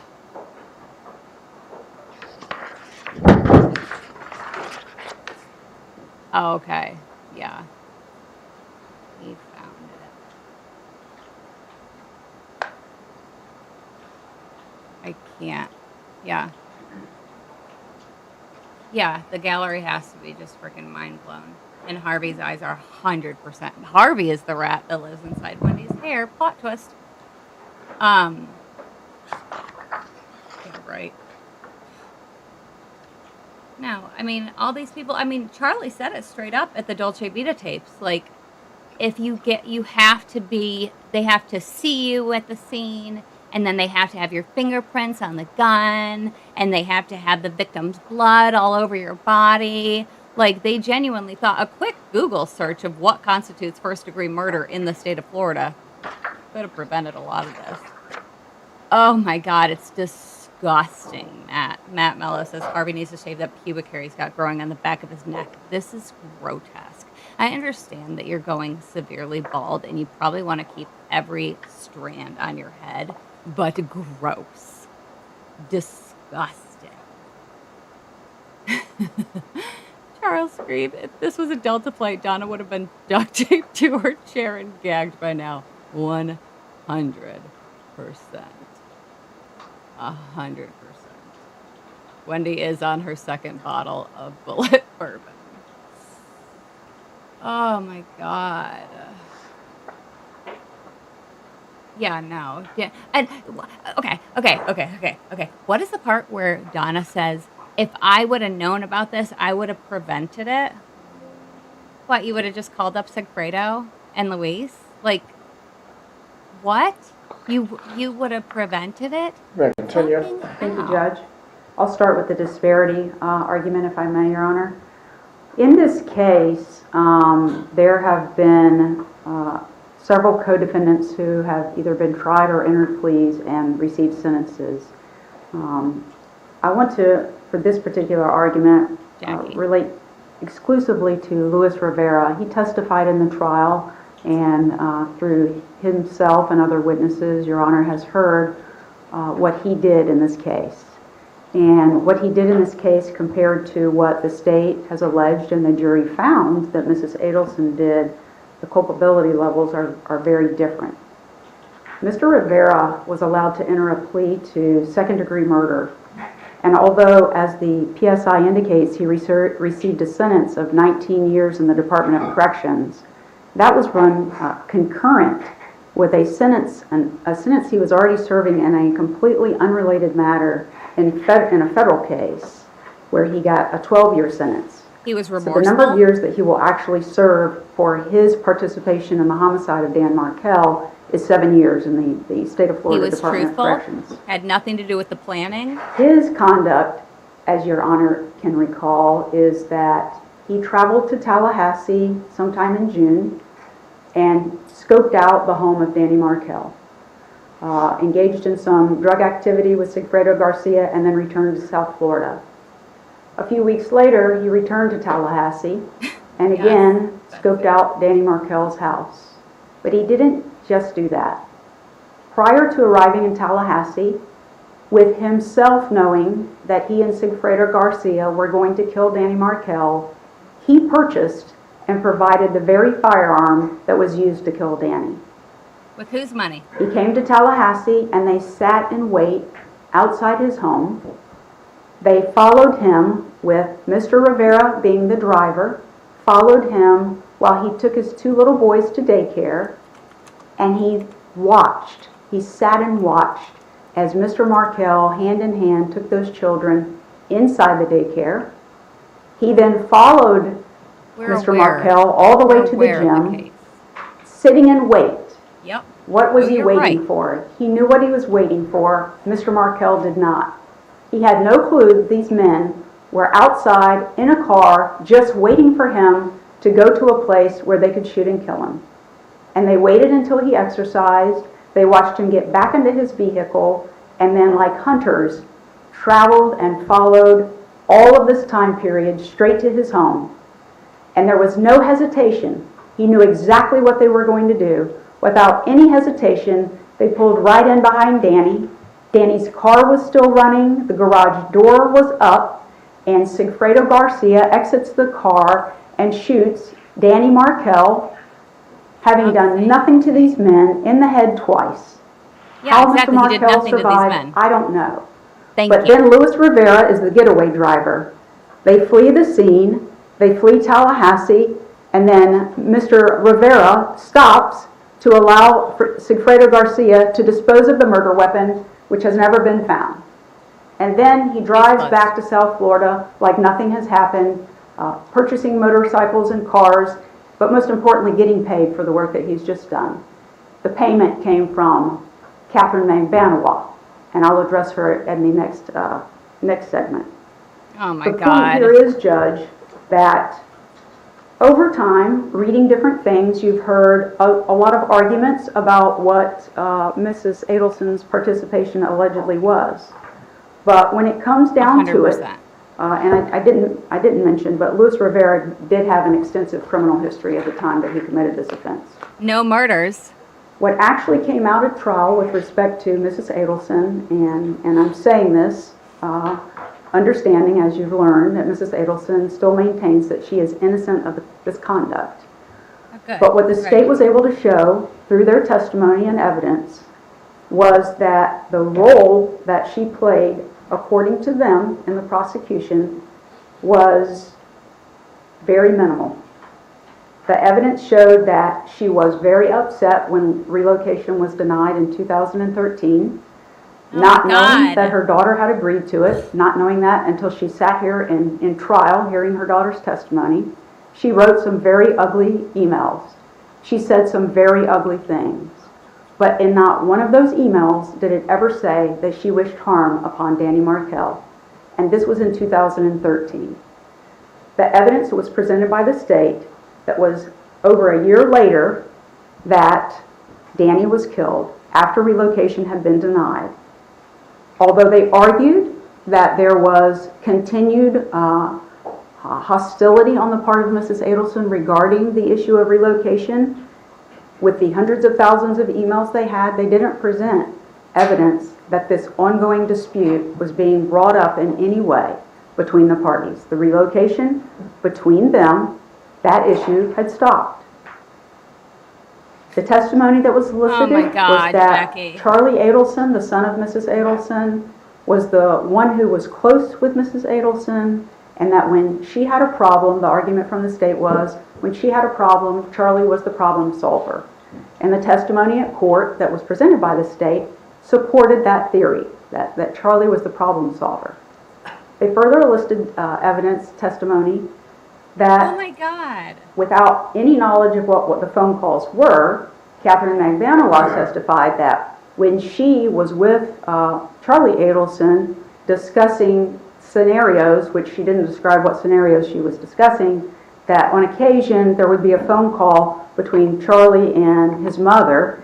She didn't hear the mother speaking. In fact, he left the room when he talked to, allegedly, the mother, and he came back in. He never relayed to her any information about the phone call.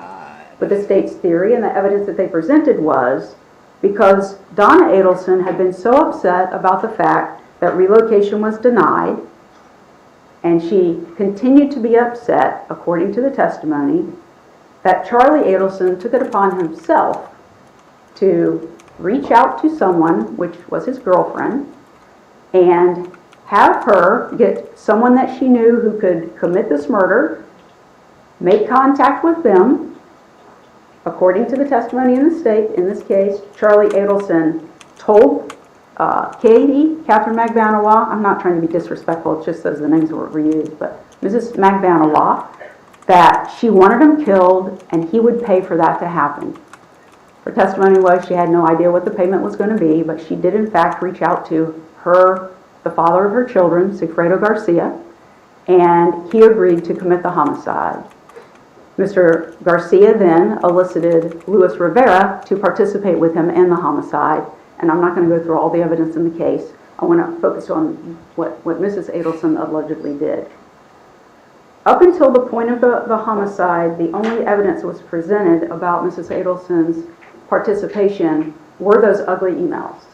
And there's a distinction, as we discussed during the trial and sometimes even at sidebar, of the evidence being up to the moment that Mr. Markell was killed.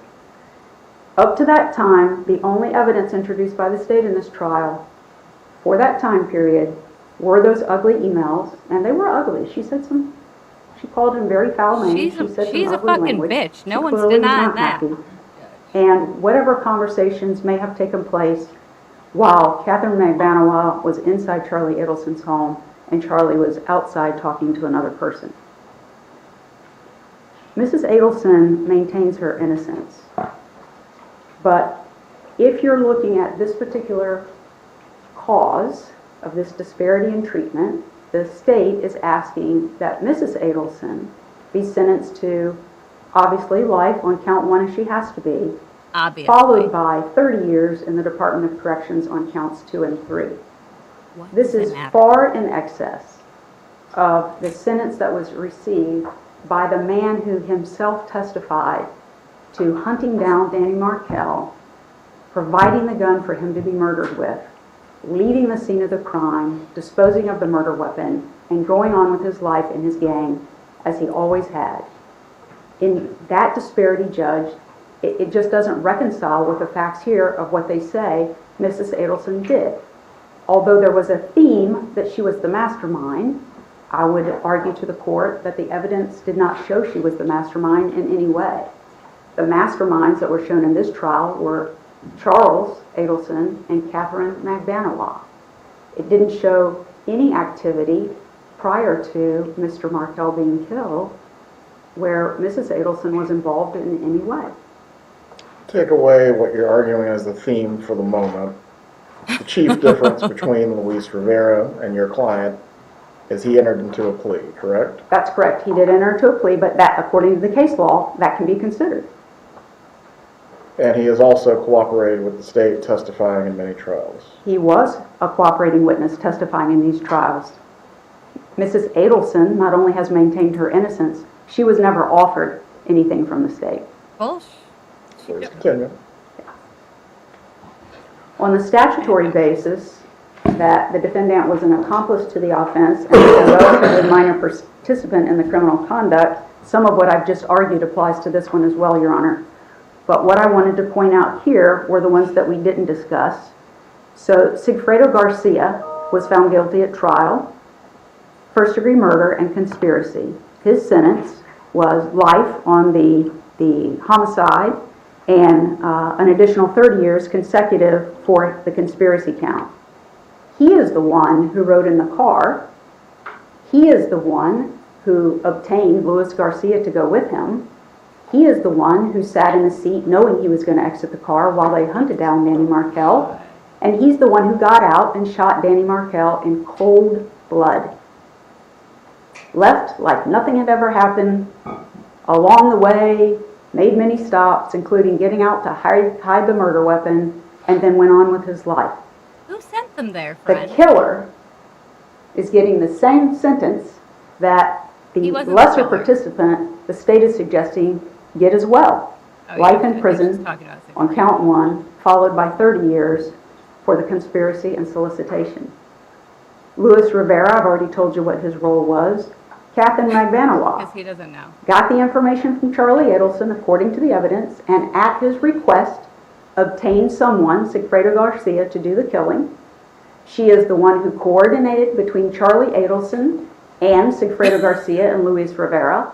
Although she testified that she didn't know Luis Rivera was involved until after it was over, the evidence that the state submitted clearly contradicts that. She was communicating with Luis Rivera before, closely to the homicide, and then shortly thereafter. She's the one that spoke to him. She was sentenced on the first-degree murder to Oh my life God. in prison, and on the solicitation and conspiracy, she was sentenced to an additional 30 years. It was run consecutive. Again, the same sentence that they're asking for on Mrs. Adelson is the sentence that this woman who heard the request for a homicide, found the person to commit Oh the my God. homicide, stayed in communication with both of the individuals who were responsible for killing Danny Markel, followed up with them and provided payment to them, and then took payment back from them for her to keep for herself. She was also paid in this. She participated, knew it was happening. They had proof that she knew it was happening. That was submitted to the court. All of that evidence clearly distinguishable from the conduct that they presented in evidence about what Donna Adelson did. Charlie Adelson, according to the testimony in this trial and his own, Charlie Adelson wanted Danny Markel dead. So on his close or very first date with Catherine Magbanawa, he asks her out in public at Halloween, some Halloween function, hey, do you know anybody who could get somebody killed? According to her testimony, she followed through with that. With Charlie Adelson, never with Donna Adelson, never communicated with her in any way about this. She worked then, if that's what happened and that's what's been testified to, she worked with Charlie Adelson from October of 2013 until Danny Markel was brutally killed in July of 2014. That entire period, and there's evidence, she admitted to most of it, to her conduct, and there's evidence that was presented in this trial and Charlie's that that's what happened. They made this plan, and that his stapled money was used to pay the killers in this case some $130,000 in cash that was divided up amongst Sigfredo Garcia. Sorry, my mouth is getting dry, excuse me. Go ahead. I've been smoking crack all morning. I'm real sorry. My mouth is just so dry from the crack. Thank you, Judge. It was divided Okay, up sorry. between Sigfredo Garcia, Catherine Magbanowa, and Luis Rivera. She then stayed in contact with Charlie Adelson. She convinced Charlie Adelson to get paychecks written to her, and she received those paychecks each time from Charlie Adelson. So for what Catherine Magbanowa did and what Charlie Adelson did, the evidence in this case Look at shows Georgia. it went far beyond what the state's evidence showed that Donna did, up to and including the time that Danny was killed. So again, if you're going to rate the level of culpability in badness. this case and consider Mrs. Adelson's conduct as compared to those, they're asking that she get the same sentence as both of the people who killed, well, one person that did the killing, Sigfredo, a far more extensive sentence than Luis Rivera, who participated in the killing himself and only got 7 years. The same as Catherine Magbanowa, that apparently worked on this, according to the evidence, for many, many months and stayed involved even after that. Charlie Adelson is the only one who got a higher sentence. His sentence was life on count 1, the homicide, followed by 30 years on count 2 and another 30 years on count 3, so everything being run consecutively. The evidence that the state has presented is that Charlie Adelson is the one who masterminded this. That's what they've shown. Even though they said Catherine Magbanowa wasn't her trial, if there's somebody who started this, according to the evidence, it's Charlie Adelson, not Donna Adelson. All the work being done was Charlie Adelson. All the money that was paid was Charlie Adelson's money. Mrs. Adelson, according to the state's evidence, did not do any of that. Again, they had hundreds of thousands of dollars, or hundreds of thousands of emails. Never one in all of those emails that we all had to go through did Mrs. Adelson ever suggest any harm to Danny Markell in any way. I understand the verdict, and she has a right to take an appeal, and that's what she'll do. But the evidence in what was argued is very far different in theory than what was actually presented to this jury. And I'm requesting that Your Honor, in determining a sentence on counts 2 and 3, take into consideration that the amount of activity that everyone engaged in this case was far, far beyond what was alleged against Mrs. Adelson. Oh my God. They just didn't come up with the proof for that. They did prove to a jury that she was involved, but that proof and the actual evidence was very limited to the conduct that they say that she engaged in that resulted in Mr. Markell's death.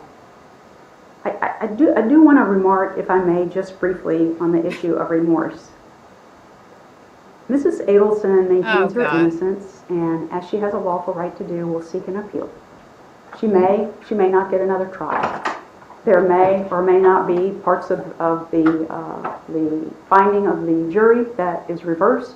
May not. They can do that on the appellate court can do that on 1, 2, or 3 counts. There are lots of options that the appellate court has. So the many reason options. I say that is this. Mrs. Adelson, maintaining her innocence, could not have shown more remorse for the killing of Danny Markell. What? And in her statement, although some of it I know was bothersome to the court, in her statement, I hope you heard. I wouldn't say bothersome to the court. Okay. Please continue. Okay. I misread then. I apologize based on your comments. One of the things she said in her statement, after most of her statement being about the horrible thing that happened to Danny Markell, was that the people who were responsible for it were in prison. Not all of them. That's a pretty big statement considering what the state believes Mrs. Adelson's position is with respect to the others who've been prosecuted, convicted, and are serving sentences in the Florida Department of Corrections. What? I also want to say this. The defense's position in this case, from start to finish, has always been, on behalf of Mrs. Adelson, beyond respectful to the victim in this case, Danny Markell. He should not be lost in this case, and I said that in my opening statement.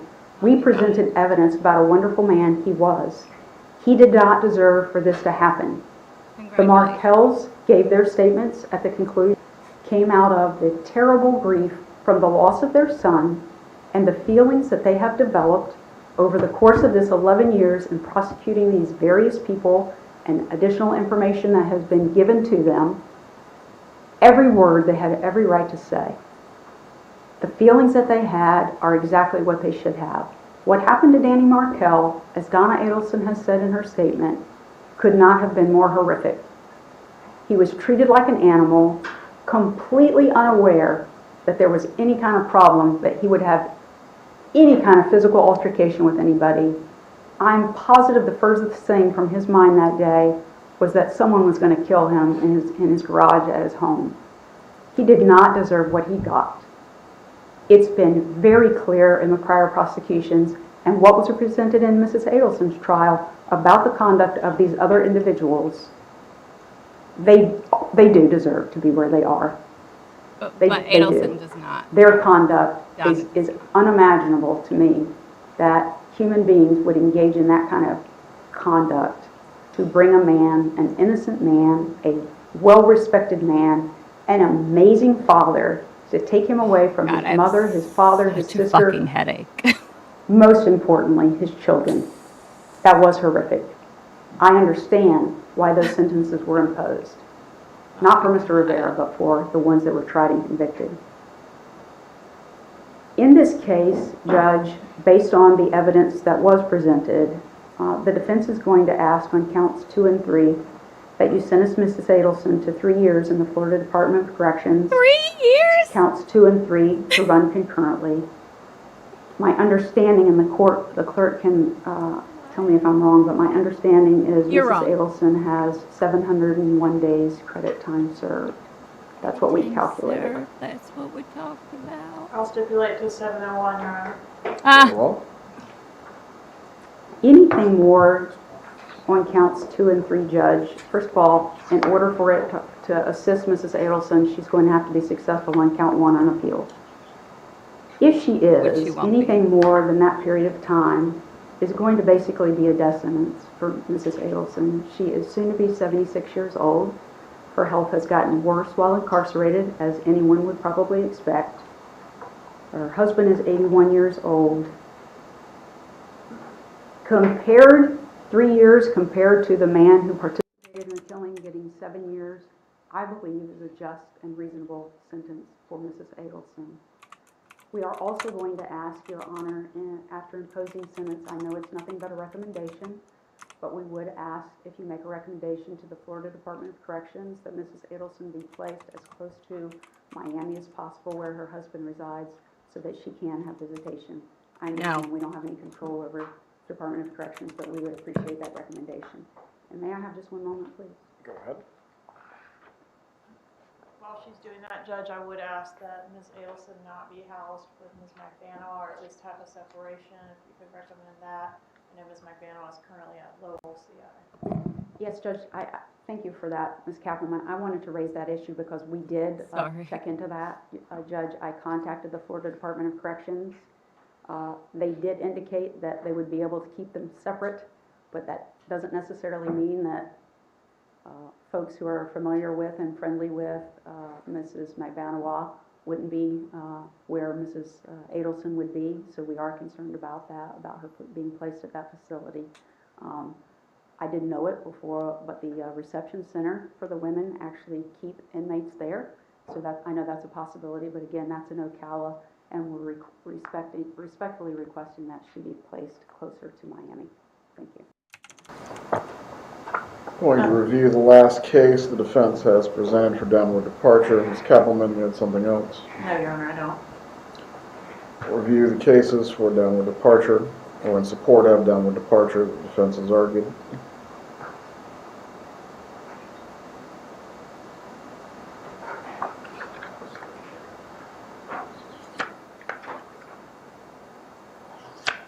Sorry about the sound, guys. I must have mistyped. I was trying to put in 1,000%, but I put in 100%. My apologies. So we had to listen to the same terrible sound that all the other live streams are getting. Oh my God. I can't even with Fulford's like, oh, I'm just a super soft-spoken little Southern gal. We just want, Mrs. Adelson she wasn't even there. Did you see her have a gun? Why? This is giving very much like that kid that you have that like whenever they get in trouble, they're like, but Jimmy didn't get in trouble last time when he hit me. Like, this is what she's giving. This is what she's giving. So Fulford asked for, on counts like 2 and 3, that Donna gets like 3 years.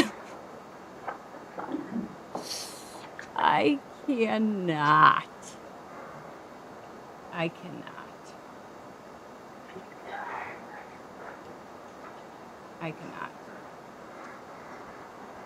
Oh my God. All right. I don't know why the sound is giving us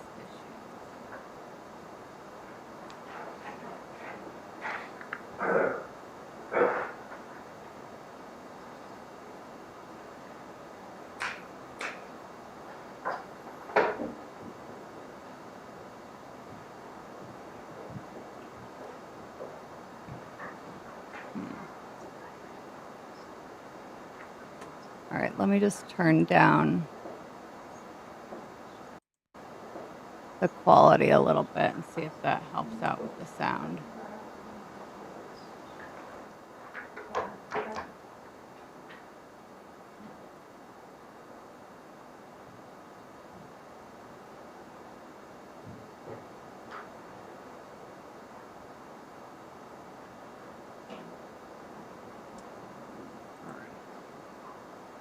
Let's see when that gets back in.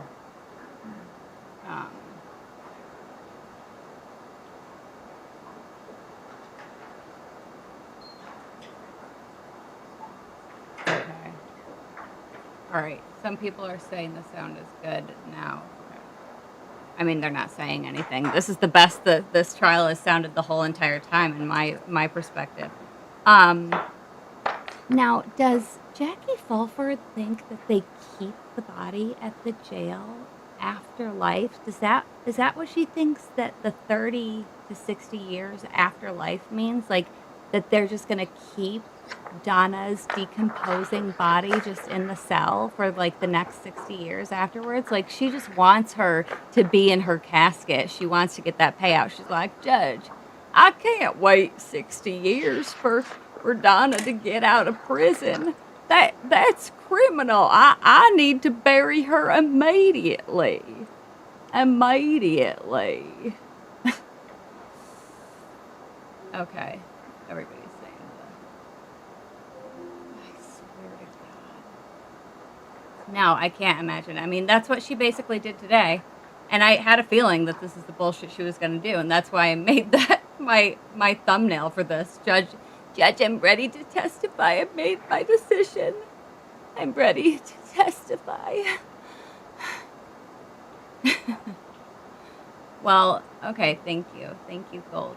I love and appreciate you. Speeding ticket, I know. No, I mean, really throwing frickin'. Look at her. Look at the way she's looking at Judge Everett. How dare you? I'm sorry that you didn't get the snacks from Costco, Donna, but you don't deserve them. You don't deserve them. Look at her stupid face. I hate her. Okay, that's weird. Love always says the sound is glitchy on the cell phone, but not the TV. Weird. Yeah. Donna was extorted. Unreal. I can't even. No, but that's genuinely like, she's like, we won this, Donna. You're getting out today. they're going to let you out because I told them about time served and you're just going to get 3 extra years. You're going home with Harvey today. You're going home with Harvey today. And you can rip those little pubes out of his neck. We can fix that. All right. Yeah, Jackie finally doing her job only, a month after the trial's over. I don't know, Peg. I mean, you've gotta assume that, like, they don't, unless Jackie is correct in her thought process that even after she dies, that's what life plus 60 years is. They keep your rotting carcass in there after 60 years. Yeah, I'm sure Wendy's here to give a statement.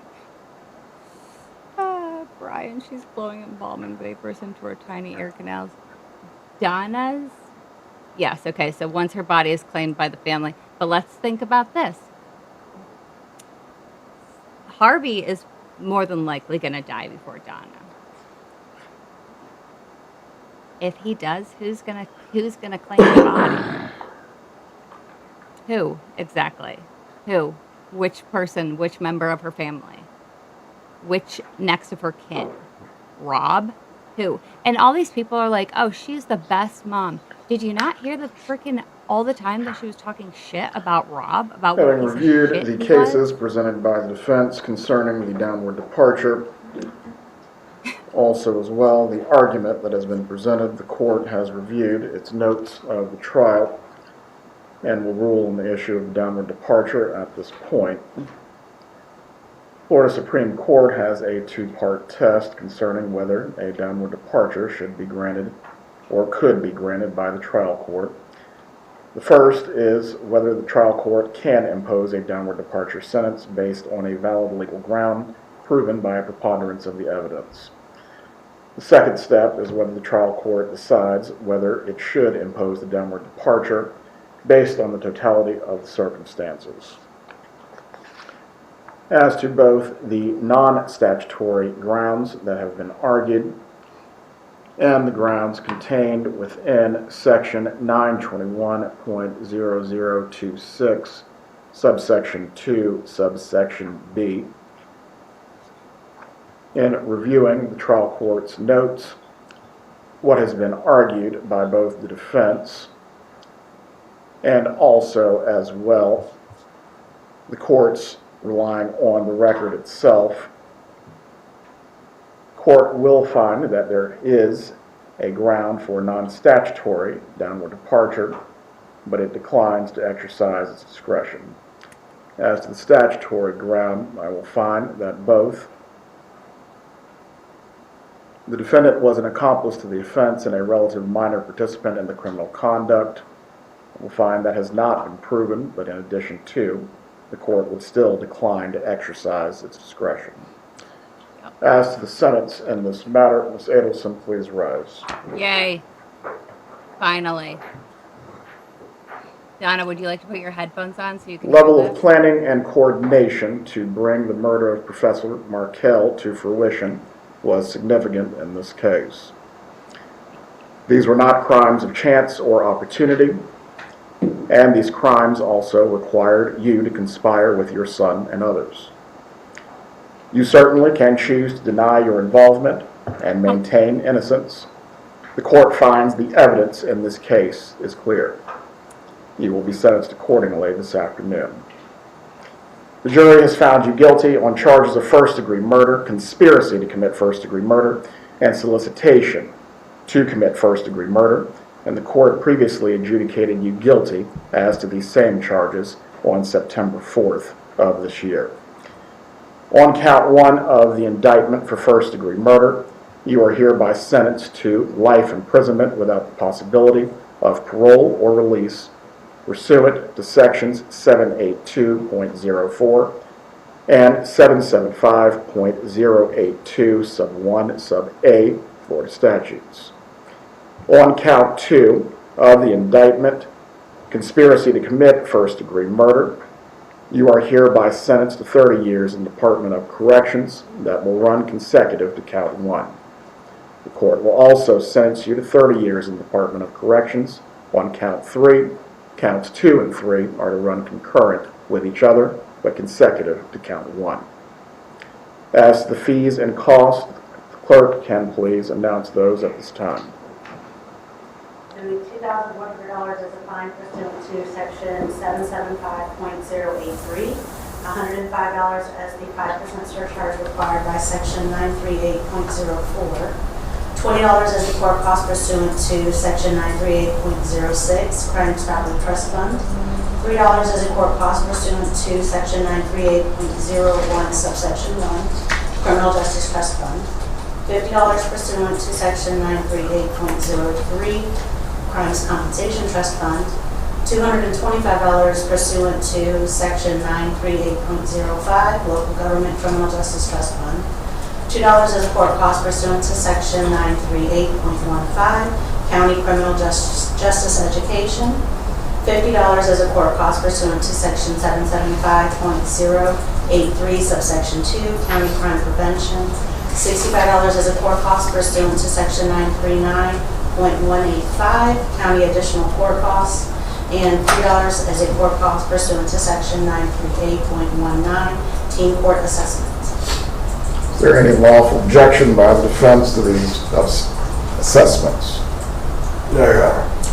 They will be assessed at this time. The cost of prosecution, the court will reserve jurisdiction on to determine for 60 days. If a hearing needs to take place concerning this matter, that will take place at a future time. As the defense's request for the court to make a recommendation to the Department of Corrections to place Mrs. Adelson in a facility near Miami-Dade County, I have no problem making this recommendation. The Department of Corrections will have the final say because this is an administrative matter. I will also recommend to the department that Mrs. Adelson is not to be placed in any unit or facility that would also house Catherine McVanawa. The court did previously award to the state, based on the September 17th, 2024 continuance of the trial, costs that were related to that. Ms. Kappelman, part of what you're seeking to pursue, is that included within that, or is that a separate number? Are you speaking of the costs that were ordered in Charlie Adelson's trial? No. The day Daniel Rashbaum withdrew from the case and the trial had to be continued. Okay. All costs related to moving witnesses and other matters. Yes, sir. I don't know the answer to that, but I'll make sure that they're only in there once. Very well. The defendant is to be fingerprinted, 30 days to appeal. Please file the appeal promptly. Your Honor, may I approach the clerk? We have put I have written on the letters that I had, so we put a composite together and I've shown it to Mrs. Kappelman, who has no objection. Please place the sticker on them so that way they can be admitted. No objection. We are in recess.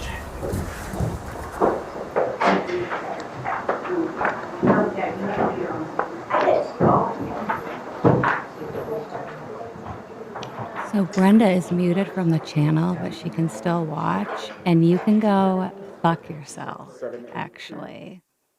Actually go fuck yourself. How about that, Brenda? How's that for my mouth? Go fuck your own self. Enjoy the rest of the day. This is amazing. I cannot. Yes, this will be no change for. Okay, so sorry, Amy. Yes, Harvey is used to wearing scrubs. Lily Rose, she has not been denied an appeal. What she asked for was a whole new trial. She wanted to do it again, whole new trial. They said absolutely not. So now she gets to do her whole appeals bullshit. She's not going to. Does the state need to say anything? Okay, so this was basically for victim impact statements. Judy, what is this? Okay, it's not on your screen. Victim impact statements. Oh, rub her little back. And the Markells, okay, so the Markells did their victim impact statement right after she was convicted. Okay. They both went up, both Phil and Ruth. It was amazing. They did it straight off the bat. Now, in Charlie's trial, they didn't say their victim impact statements until sentencing, which sometimes they do it at sentencing, sometimes they can do it right in the that was great. Sometimes they can do it right after the conviction, which is what they did in this case. It's funny. There's Agent Sanford. Oh, please, somebody help Mr. Chagrin out of the courtroom. By the way, when sorry, they're still talking. When Harvey's like, what? They're like, you better run. Look at this guy's ready to arrest Harvey right here. Would that not be amazing? Look at this guy's tapping his fingers. He's like, come on, Harvey, we're going to get you as soon as you come out. So DIY with Erica, it did look like, are you going to hug? He's going to hug. He wants to hug the paralegal. Oh my God, Harvey. Get the fuck out. They're like, can you, please, right this way, sir. They have like just a cell, like an open cage on the other side of that door. Please, is the cameraman running out? No. That's a shame. That's a shame. Oh my God. Well, okay, so, all right. She got the max. All right, the state didn't have to ask for it. For her first count, the first degree murder, life. That's the only thing. You can't downgrade it in the state of Florida. If you commit first degree murder, and this is to anybody that was associated with it, whether you were the shooter or whether you were the one sitting in your living room while it was done and you're the one that paid for it, you get life. Life, period, the end. Go. Hold Make on. sure there's nothing. Okay. So for the counts 2 and 3, it's a 30-year sentence for each of those counts. So she got the max. That was everything. So yeah, she's going to do life plus the 60 years that she got. Done.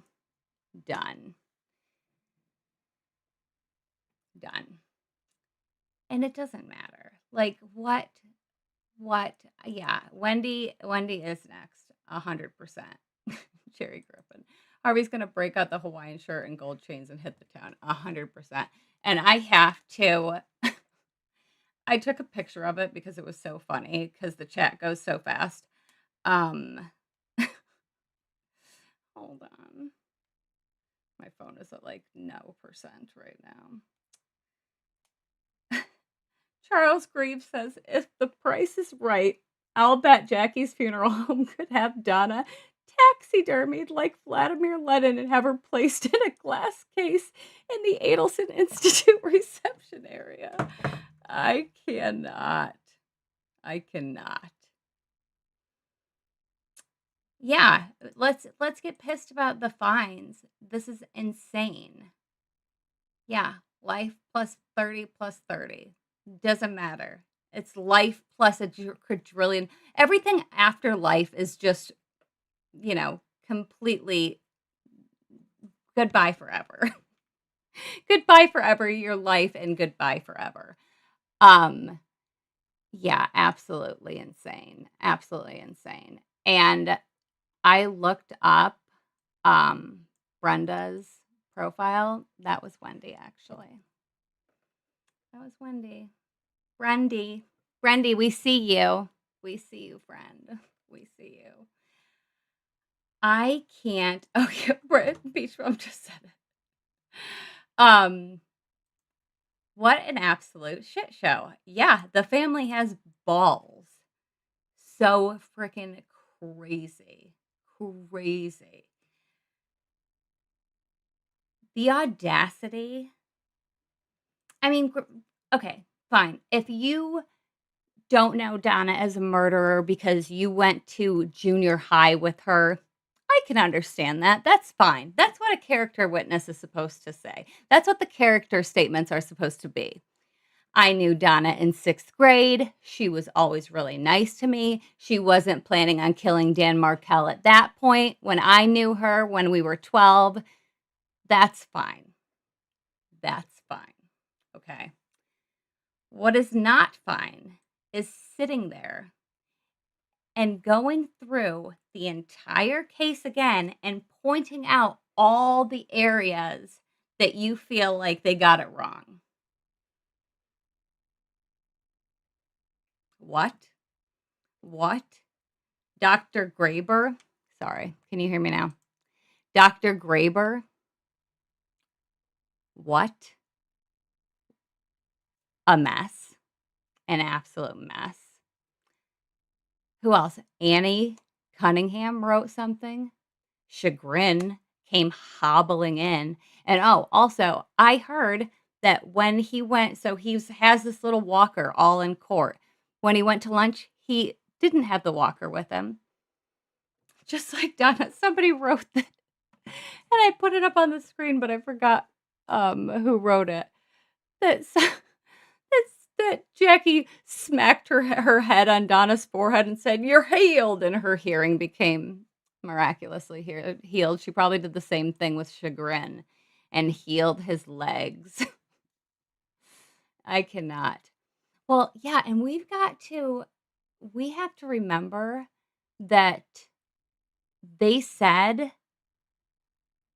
and honestly, don't quote me on this because I don't remember if I heard it through the court system or if I heard it on like STS or something afterwards.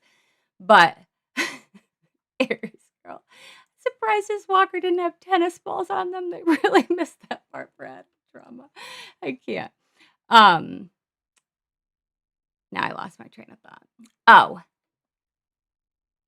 she has to pay for the first trial that they were at jury selection and the whole thing was stopped. They had all the potential jurors there at the courthouse, all the witnesses there. Charlie had been transported, Katie, and everybody was there. Everybody was ready. And she's being charged for that too.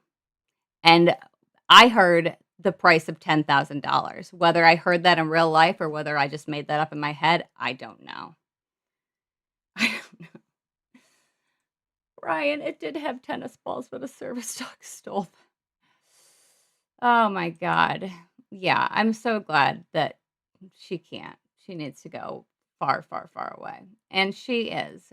And the audacity for Jackie Fulford to be like, we just at least want her to be close to Harvey. I hope that whoever decides where she goes heard that and is like as far away as possible. Send her to South Dakota too. I cannot. Yes.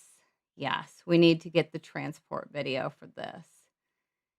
Yeah, it was absolutely disgusting today. And yes, Gino, how dare her say we love Danny? Do you think that everybody was wasted during your trial? Or like that we all had like the Men in Black, like memory eraser thing come right after us?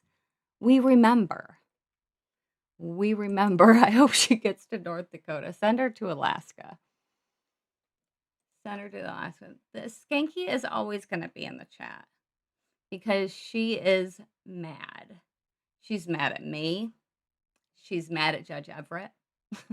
She's mad at all the same people that Donna's mad at, plus more. Siberia for Donna. Exactly. Yeah, Stargazer, they're going to take that into consideration. Like, yeah, they don't give a fuck where you want to be. Yeah. Summa cum laude mouth says, I was a little wasted, but I remember. I swear to God. Yes, the Bermuda Triangle. And I agree. She looks great in purple. I don't know what the color is going to be for the prison that she's sent to, but good for her. Good for her. A great mother. A great mother, and has pointed to every other kid of hers as being the one who did this. And if she could have pointed to Rob for that, she would have. She would have.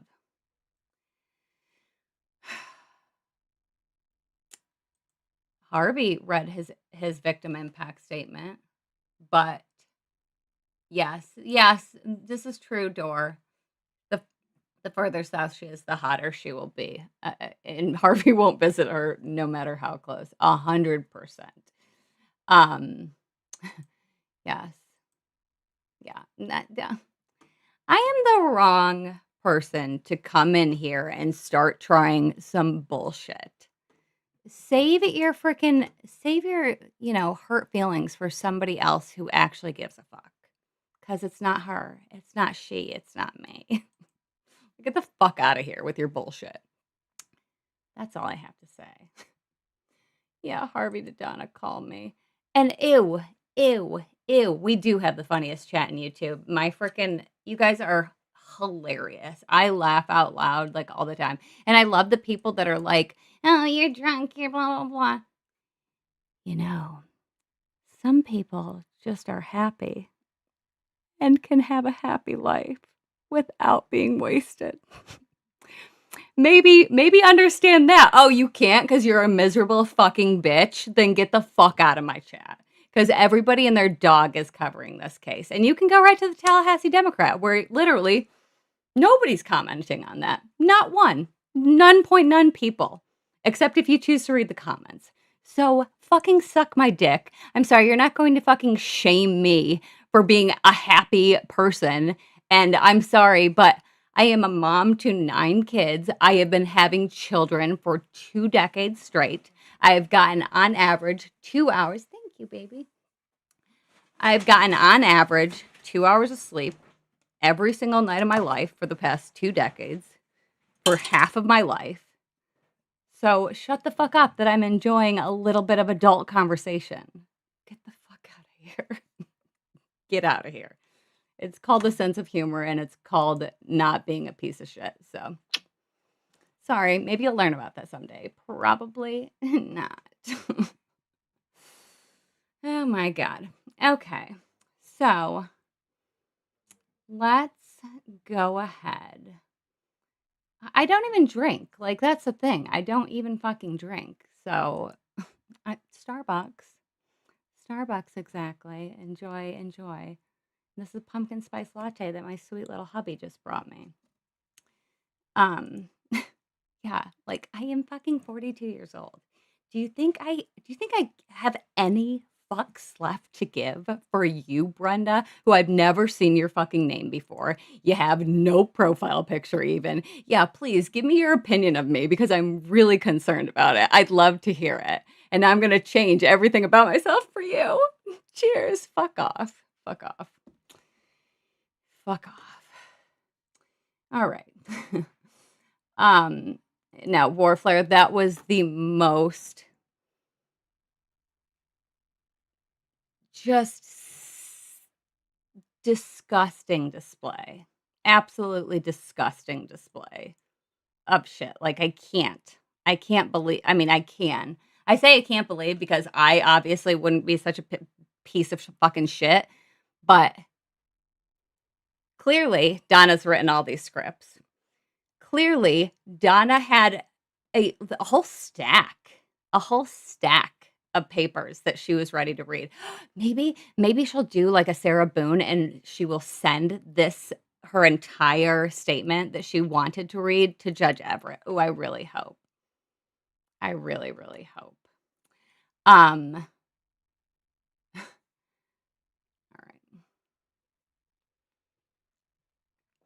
right. Okay.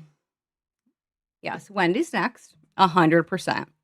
So I said I was going to make a video about it, but let's just do a little quick why the fuck has Wendy not been arrested? First of all, I think the timeline of like what, and same, because I wanted her to be arrested a week after Donna's conviction, like Donna was with Charlie. Donna was only arrested that quickly because she was running to Vietnam and it was an emergency situation. Okay.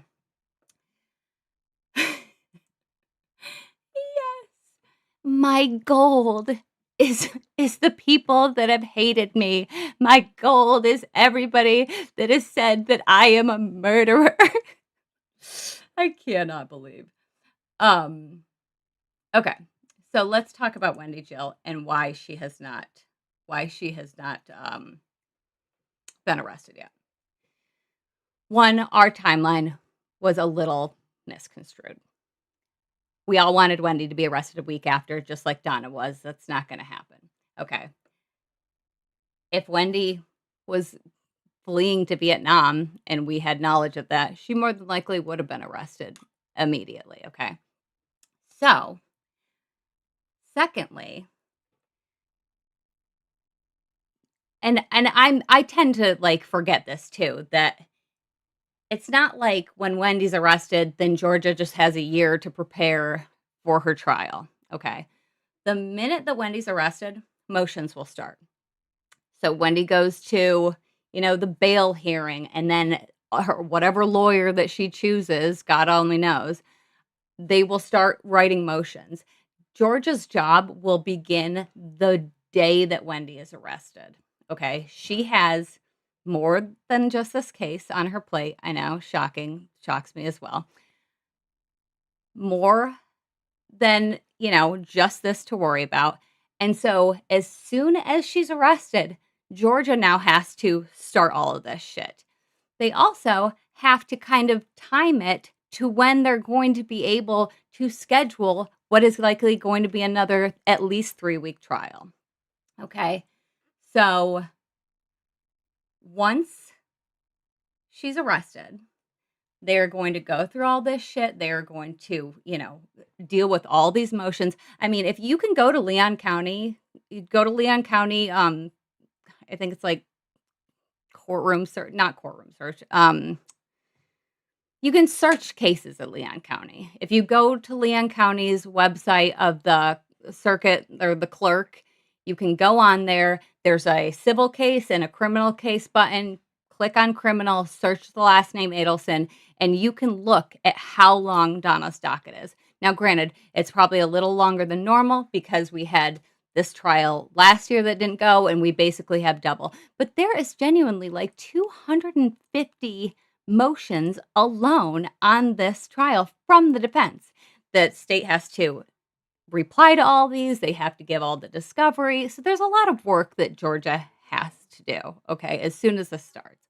So I don't think in any way, shape, or form that because we have not seen Wendy arrested yet, that means anything to whether she will be arrested, because 100% she's going to be arrested. 100%. I don't believe for a second, for an absolute split second, that she will not be arrested. Don't believe it for a second. I also believe that Harvey is going to be charged with something. Now, do I think that they have the same amount of evidence on Harvey that they do on Wendy? I think they have a ton of shit on Wendy. They have WhatsApp information, and WhatsApp was not encrypted at the time that Dan was killed. Okay? Not encrypted. They could get every single WhatsApp conversation from WhatsApp directly. Because they didn't have calling, but they did have voice messaging. That's what like WhatsApp was when it first started, is you could just, say, oh, hey, blah, blah, blah, this is so-and-so, and send a quick little voice message. And that's how, at least I knew, like, that's what set WhatsApp apart from texting, which I had a friend ask me to download it, and I immediately deleted it because by the time they replied to me, I had no idea what I said to them beforehand. So, yes, they should hire a few more prosecutors to keep up with current cases, but, whatever. Things are how they are. Yes, and Sarah Dugan is amazing as well, 100%. All right, I have little gerbils coming home. She's 100% going down. I feel like they have all the WhatsApp information, and the whole point that I'm making with WhatsApp and getting that information directly from WhatsApp, seeing that it was not encrypted, is that they didn't have to have her handset specifically to get that information off of WhatsApp. They could have a burner. Will you shut this door, baby? She could have had a burner, which I totally believe that she did. But I also believe that she was on her burner talking to Donna on Donna's not burner phone. So if they have any sort of indication that Wendy had WhatsApp, they can find her shit, they can get it. And Georgia would not ask her in every single trial, did you communicate with Katie on WhatsApp? Did you communicate with Katie on the day of the murder on WhatsApp? Like, hello? 100% Harvey knew what was going on. I think definitely they could get Harvey for accessory.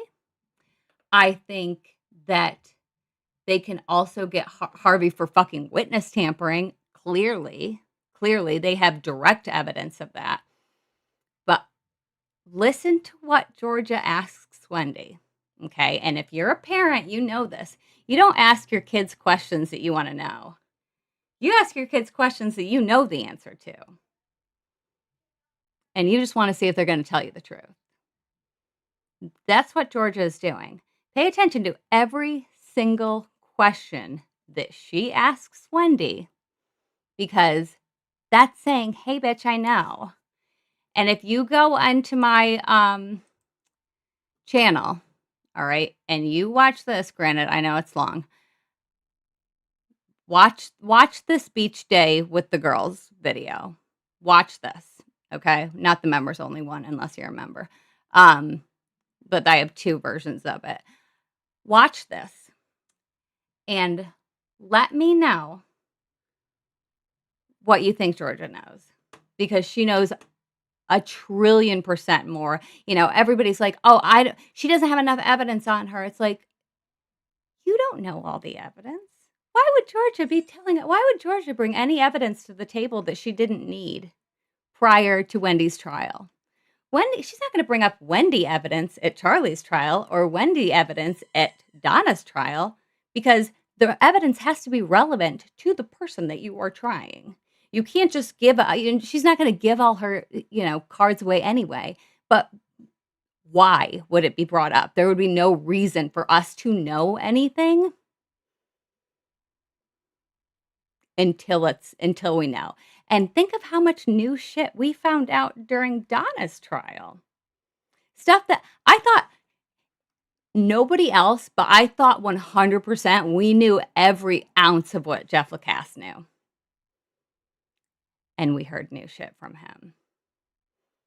I'm just saying, Georgia is keeping her cards close to her chest, and she is not going to disappoint anyone. And I fully believe with all of my heart and my soul that Georgia has more evidence on fucking Wendy than everyone else combined. I think that's why she's fucking waited. She's used her in every fucking trial to make the connection. Let us know the connection. Let's bring up the fact that you're lying. Let's show people that you won't even admit to going to the crime scene when we had this officer testifying that 100% you were there. And we have a Corbett up there showing all your phone records, and not the phone. That's another thing that you'll learn if you watch this video, which I'm going to tell you right now. So sorry. We have her call detail records. Okay. We have which tower her phone pinged off of.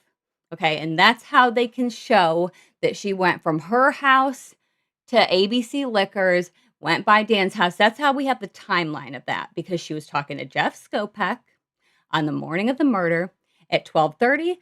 She starts this call right next to her house. She has a self tower ping off of that. And then she moves a little more south. So we can trace her steps by the call detail records. They did 2 different types of extractions on her phone. One was an FTK extraction, and one was, I think it's IEM. Don't quote me on that, but it's some 3 letters, okay? The IEM extraction, or if it's not called that, I apologize. You'll learn if you watch the video.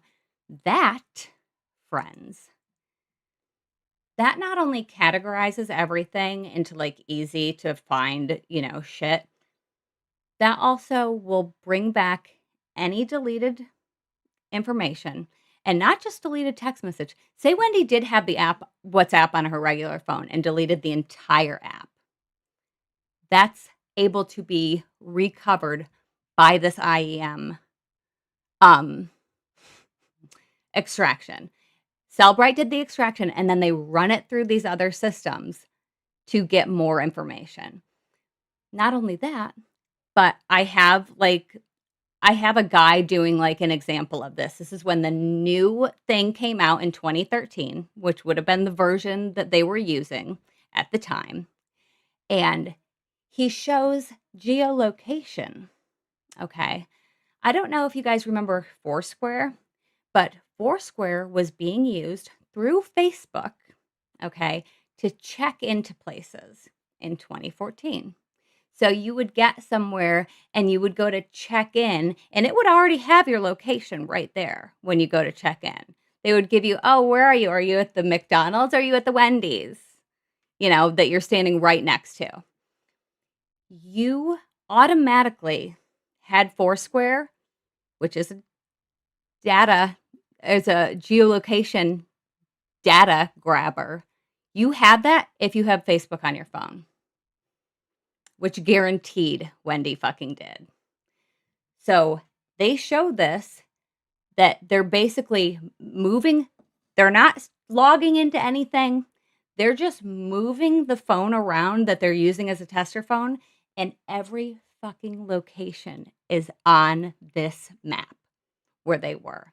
And that is through the IEM data. And that is what they have on Wendy. So they have much, much more than they are telling us. And also, thank you to True Crime Wifey, she let me know that they had installed license plate cameras a few years before this. One is on Thomasville.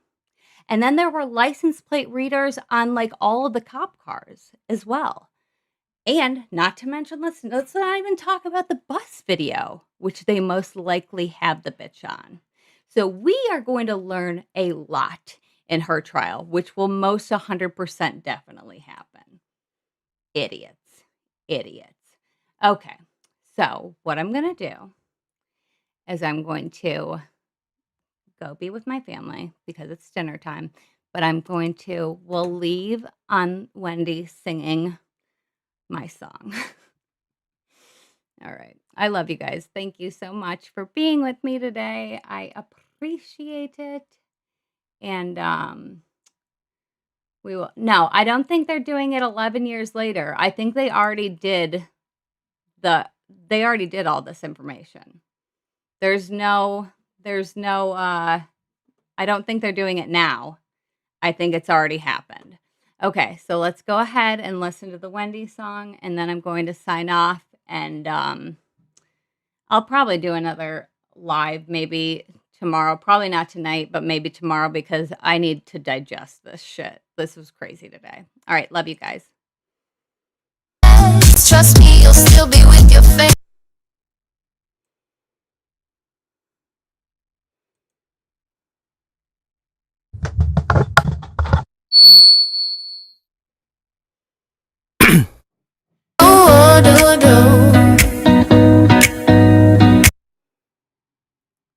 Okay. Sorry. First of all, I meant to put it on just the trial. But secondly, I forgot that I have this freaking boosted 1,000,000,000%. So sorry to your ears. And sorry to me trying to put it on full screen on that and just put it on full screen on my face. We are right. Here we go.